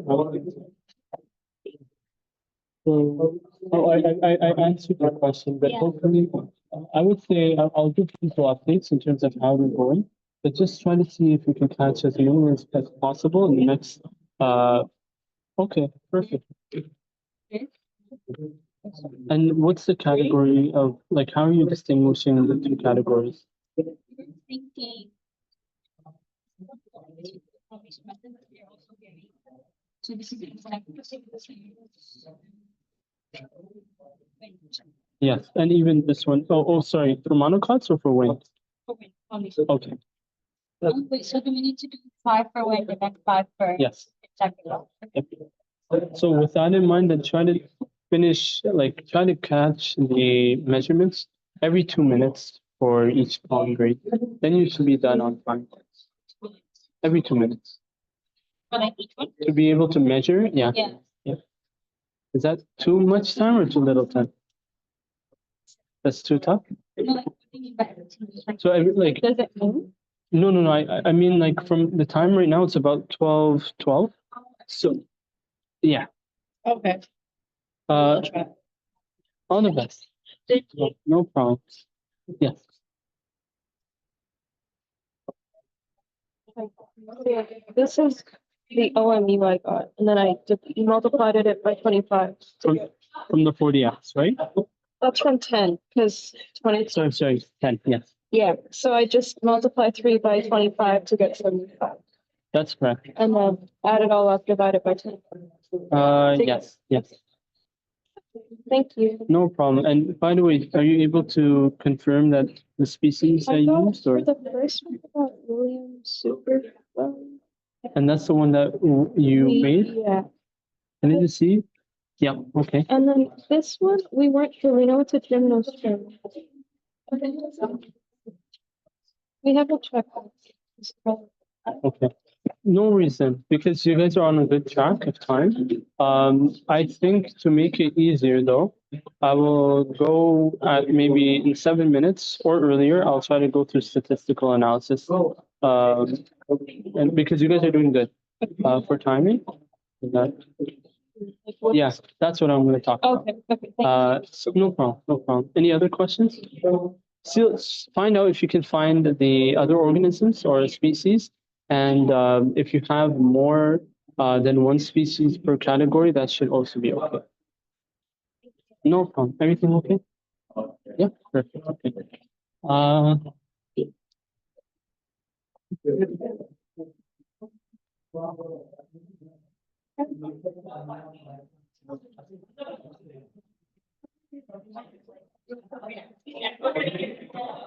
Everyone, can I just make sure I have a raise of hands? Everyone, I just want to make sure we're on track for time. How many of you have completed one category for measurement? Please raise your hand. One, okay. One. Who is finishing up their first category? So then, should I assume that you're done? No. How many pollen grades have you done? 4. How many have you done? You've done 20, right? How many pollen grades have you done so far? 3. How many pollen grades has you done? 7. How many pollen grades have? Yeah. Like, so you've completed the first one. And about 5 you've done. How many grades have you done so far? Yeah. Just values essentially. Or species. Okay, okay. So I just want to ask if we can, in about 5 minutes, in 5 minutes, everyone, I just want to let you know, I'll be going over statistical analysis, so bear that in mind for your own post-lab assignments, which are done individually. So I just want to make sure in about 5 minutes time, try to complete as many data points that you have remaining. And from then we could enjoy or hopefully complete the rest of today's practical.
Everyone, we're going to be going shortly to statistical analysis, so just bear with that in mind.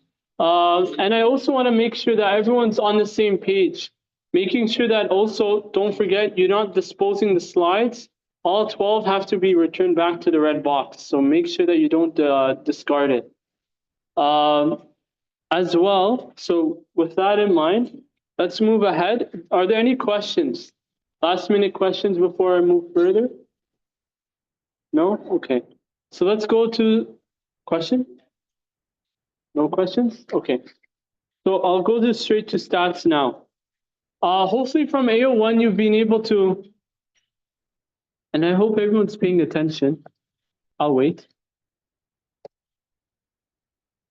So now that we've taken measurements, right, for the different categories of pollen grains and their diameters, now we have to use the research question that we formulated earlier, so essentially distinguishing two different categories of flowers from their pollen grain size diameters.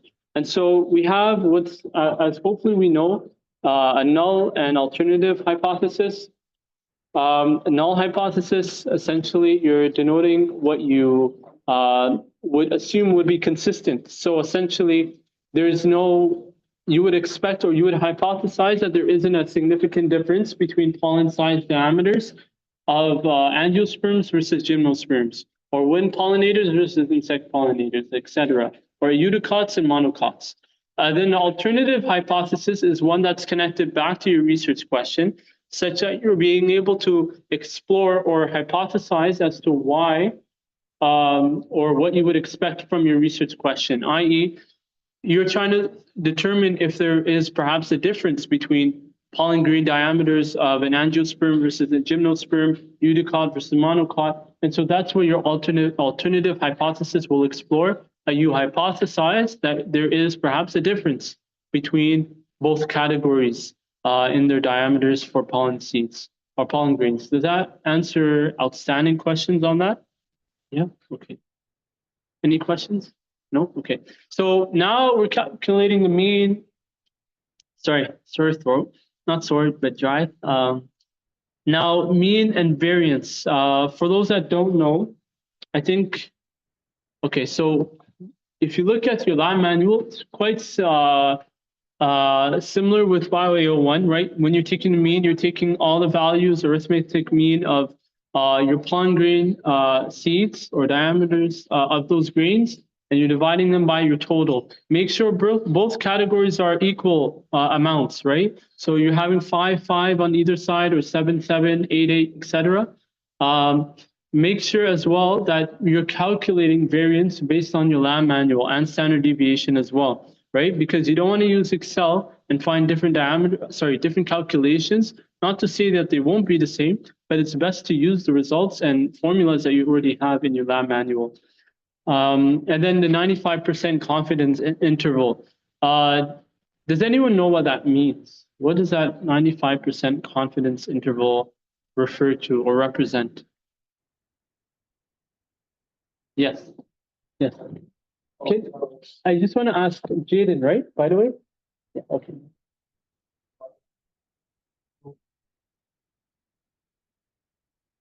That's a great response. So pretty much that. And on top of that, you want to be able to, and I'm taking away the side of chance. The idea is that you want to be able to represent accurately what your mean is, right? So you want to observe, let's say, like the grain diameters or pollen diameters of, let's say, angiosperms. So if it's, let's say, after you've done the OCU calculations and calibration, let's say it's 30 microns, then you're expecting that within that range, 95% of the time that you continue to do indefinitely, perhaps, measurements, that it's going to be in or roughly 30 microns. So essentially, it gives you a level of confidence where that term comes from within a specific range. And so you'll be able to get that interval to know, okay, it's like between, let's say, 22 microns to, let's say, 32 microns. But ideally, the smaller that interval, the more accurate and reliable your results may be. And similar for variance and standard deviation. So what you're going to do is using Excel, if you can, actually plot those values. So you could use Excel on like a table and then transfer those data points to an Excel graph. So that way you're able to showcase the standard deviation, or in our case here, the 95% confidence intervals, because that's how you're going to solidify if there is a clear distinction, right? Because remember, if 95% of the time your values for, let's say, category A is going to be for insect pollinated pollen grains going to be up here, and then down there on the right hand side, then what that's going to signify to you, if those bars, or sorry, those if those two intervals don't overlap, which you're going to see in the following slide, that makes you suggest that perhaps there is, like in this case, a significant difference, or perhaps a difference between categorically or statistically, in fact, significantly between those two categories. And that's where you can actually come up with your conclusion statement, find the implications that I mentioned earlier to integrate different concepts of like how you would think this could make sense. And just I would say with that in mind, make sure that you also complete, right, like the different calculations. And I would recommend honestly trying to do this independently because it makes things easier to understand down the road for yourself. Before I conclude, any questions? Does the stats make sense? It makes sense, yeah? Before I move forward then.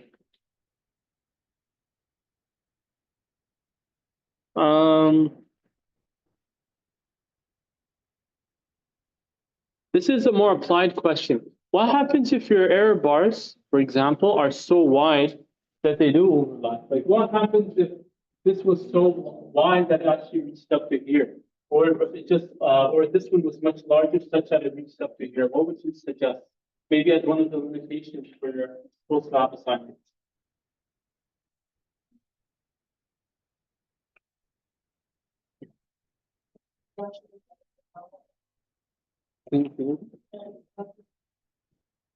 Yes, so you would fail it, well, it would be failed, correct? But like, what could be the limitations as to why those bars are so wide? Yeah. If there's similar measurements, then it would be smaller. When they're wider, that means that there's a greater distribution, meaning that essentially they're more variant, right? Which is where variance comes from, right? Any other ideas? Nice tries. Think about what you've done today, actually. Like, how have you been able to separate the different categories? What other subcategories are there to explore? You don't have an answer? Okay, okay. So I'll help you guys out. If there's any other like final responses, I'll wait. No? Okay. So think about it like this. You have different species perhaps, right? If you haven't controlled for the species that you're investigating, then there may be expected far greater variance than you would have accounted for or would have expected, right? So for example, there may be angiosperms that are like 20 or 19 of them in your lab manual. They may have various different pollen grain sizes, right, in diameters. So that's one of the other limitations that you could consider, right, for your post lab. Another is also the number of reps that you've done, right? Because we're only doing 10 at max, right? But what if you were to do an actual experiment like over 100 per category, right? Or multiple species that follow a similar trend. Another thing that you could also experiment or like consider is the fact of how the pollen grain seeds are oriented on your slide. And I say this because of like graduate experience. You may have a pollen grain that, let's say, is the size of the O in my name, right? For example. But it may be long, right? And you're only seeing it from one angle, which is pretty much just from a microscope aside, right? So you want to be mindful that it could be oriented vertically and longitudinally in that manner, or it could be slanted. And then even still, if it's slanted, you're only going to be seeing up to this much. But imagine that could be the size of the pollen grain, right? So, and on a similar note, even if you see something that's wide, right? It could be wide like this. But hypothetically, different pollen grains could have also different morphologies. So you just want to bear in mind that it could be like this, it could be like this, it could be, I don't want to say squiggly, but you get the point, right? Like it could have different morphologies. And that's actually something that I've tried to explore on pollen grains, but in cells. So like think about it like that. There are different limitations that you could touch upon. We've mentioned a few of them today. And I definitely want you to be able to excel in exploring them further for your formal lab report. Maybe not on this exercise, but on other ones to come, including the one that we did today for exercise 4. Any questions? Last questions from anyone?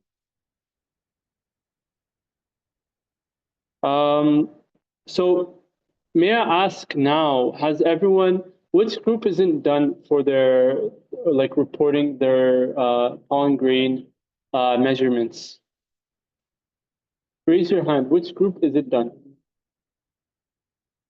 You're not done? Okay. Have you taken all images? Do you want to count them now?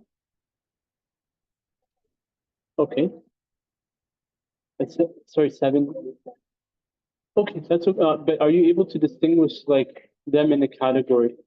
Like, do you know if 5 is one of them?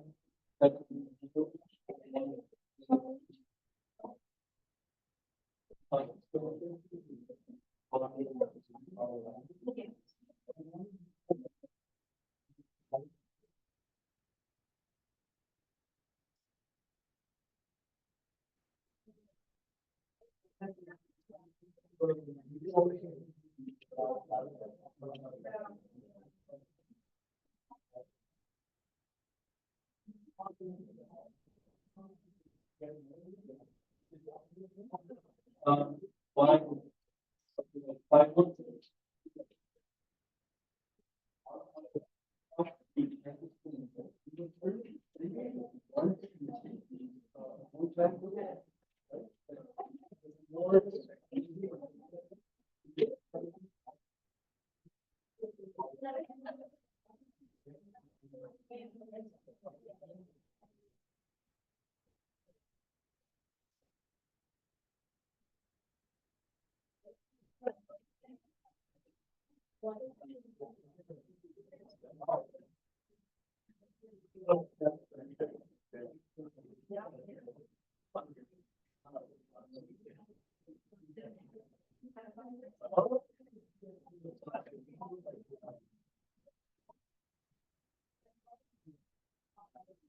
So I just want to make sure everyone's on the same page in terms of understanding your hypotheses and distinguishing them, right? Null is going to be more like no comparison, like there's no difference, substantial difference between your categories. And alternative is the one that your experimental hypothesis runs around, meaning that you're expecting there to be potentially a comparable difference. So bear that in mind. Before we end off, everyone, I want to make sure that everyone paying attention, and I want to make sure that we're all aware of this. We have 35 minutes before the end of the practical today, but I want to make sure that everyone has a few things in mind. One, clean up, making sure that you've ethanoled your bench, right? Cleaning it up so that no contaminants are left. Make sure that you've organized any disposable items to be placed correctly. No slides, like the slide box should have 12 inside. But like if you have like cutlery or like, let's say your plants, you could place them in the garbage. You could place Kleenexes or tissues as well there. Your razor blades should not be placed in the garbage nor in the glass, but rather your Petri dishes or, sorry, there's another one. Your slides, the ones that you actually made, like the ones that you made for exercise 2 today, that one you could place into the glass container for disposal. There is one other thing. So there is the cleanup aspect, completion of lab 1 with your post lab. So remember the 3 things that you need to do. On Excel, if you can also use other softwares, but on Excel, let's say, or even if you have the capacity in other methods, use Excel, graph the means, put the 95% confidence intervals, and make sure that you have an appropriate figure or graph caption. Bear in mind that you have to be very detailed, your axes, your units, anything else that you have to place into your graph and also on the figure caption beneath it. So bear that in mind. Then after, in 2 sentences, describe your result, right? Does it, according to the 95% confidence intervals and also your standard deviation, do they seem to compare or do they overlap or do they not, right? And so thus, that's where your final sentence of concluding with your null and alternative hypothesis comes in. And thereafter, you respond with that conclusion. The third question is something that I wanted to help you out today. So think about limitations that we touched upon and other ones that maybe you could think about as well for the next while until tomorrow. So by tomorrow, essentially, tomorrow 1 p.m., you need to submit this on Quercus. If you don't, you lose marks. So bear that in mind, right? So I don't want anyone losing marks. I want to make sure that everyone's paying attention and is doing the best that they can. That's why I wanted to give a range from like 5 to 8 to make it easier for you guys. But if you went to 10, that's good.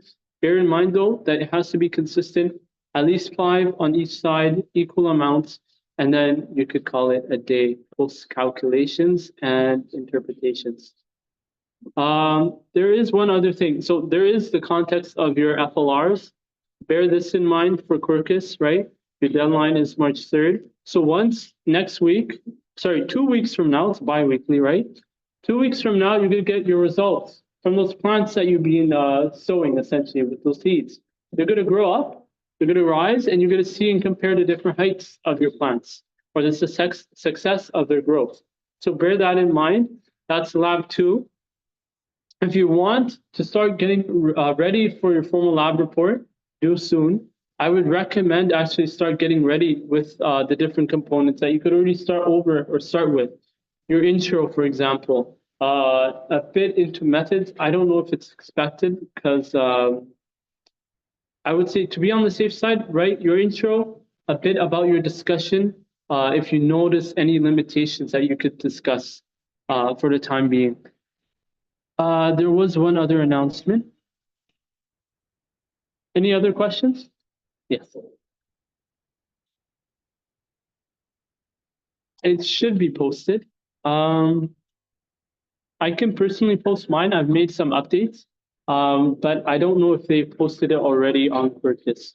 I mentioned lab report, but hopefully soon. I may find out if there's the lab coordinator comes in. I'll ask. Set up. Yes, my last question for everyone. Are we done today's lab? We're done here? Are we done here? Are we done? Are we done? Are we done? Done? Done? Hayden, are we done? You guys are all done? That's amazing because you guys are one of the first labs that I've finished 20 minutes in advance. So congrats. That's amazing. That's amazing. So in the meantime, and we finished on time, 12:40. Something like that. So bear that in mind. Make sure you clean up your spots, right?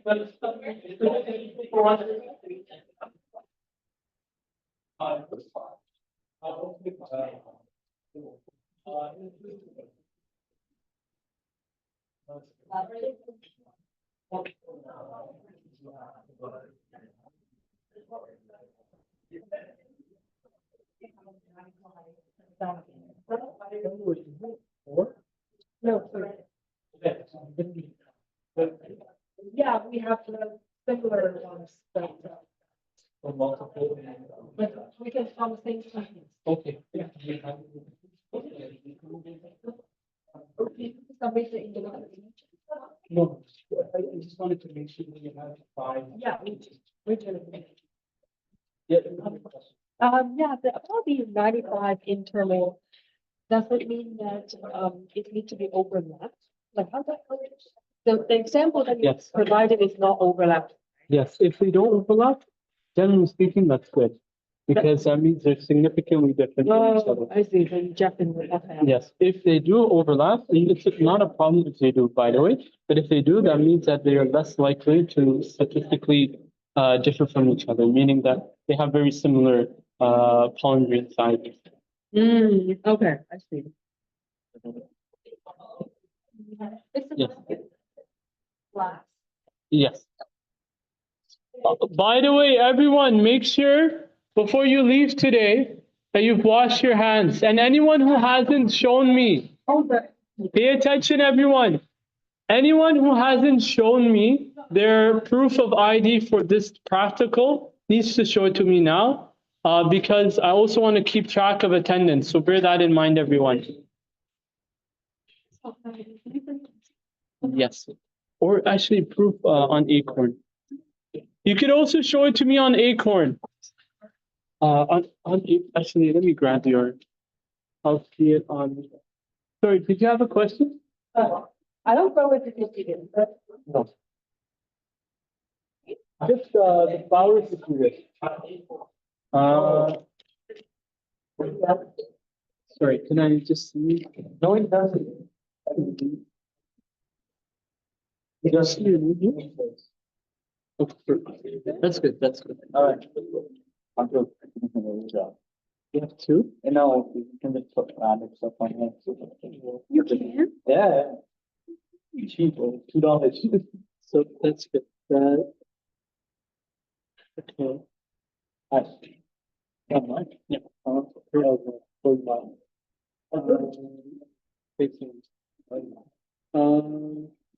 Yes, sorry. Focus faucet? Okay, I'll ask you. And may I ask, I may have forgotten this, but were you already in did you recently get into the practical? Yes, very nice. Like I literally, cause on Monday, I was late, like I didn't end up, like I wasn't able to go to the one I was registered for originally, and then I just switched in. So I actually have you checked for it. So that like already on my attendance. So that's great. Okay. Perfect. So And for proof of ID, I have my. that's already great. Thank you so much. No Also, problem. Yes. Nice. Another question, with the five samples, does it have to be a matching number of species or it doesn't matter? No, they don't. It don't matter. They don't. I mean, if the reason I asked if you could do like more than one, it would be ideal for additional like validity. Like if they like, for example, if imagine you have two species or five different or six different data points, and then three species here, then at least that shows the strength in the significant difference between angiosperms versus gymnosperms, or wind pollinators versus insect pollinators. I see. So it gives a bit more validity. However, there is that limitation that they're not the same. So then if you wanted to do further verification, you would want to separate those two different species, do more reps between them, and be able to compare it. I see. So for example, if for insect pollinator ones, I have I think five data from five different species. Okay. And but this one I have five data from three different species. That's fine. okay. That's okay. But the reason I ask, so that's okay, actually. That's perfect. Yeah, because we found one that is the same size, so that's why I didn't write it down. Yeah. Make sure though to add it in, Okay, yeah, because that's gonna impact your mean yeah. value. Of course. Okay, thank you. No problem. Thank you for remembering. Thank you. A question. For the post lab segment, we just email you. No, you would do it on purpose. You would submit on. No, like for questions. Oh, questions about the post lab? Yeah. Yeah, you could email me. Technically speaking, they wanted us to email the BioLife email. So it's biolife.utsc@toronto.ca, something like that. You could ask them for lab coordination, but if you have more direct questions about like what I've done, like let's say grant school, or like have questions specifically here about other things, then you can also reach out to me. Okay. Any other questions? No, that was all the question. Can I just remember your name? Olu? Olu, I want to pronounce it correctly. Olu Fonke. Yes. Perfect. Okay. Thank you so much. Yeah, I forgot to check my attendance. I actually had a duplicate one, but this is actually I want to put down both. Okay. It's me? Yeah, it's me. I don't know if there's anyone else in missing. No. Okay. Okay. That should be okay. Yes. Yeah, Okay. good. Okay, Thank you so much. Thank you. No problem. Yes. Did you move? Okay. Perfect. Thanks so much.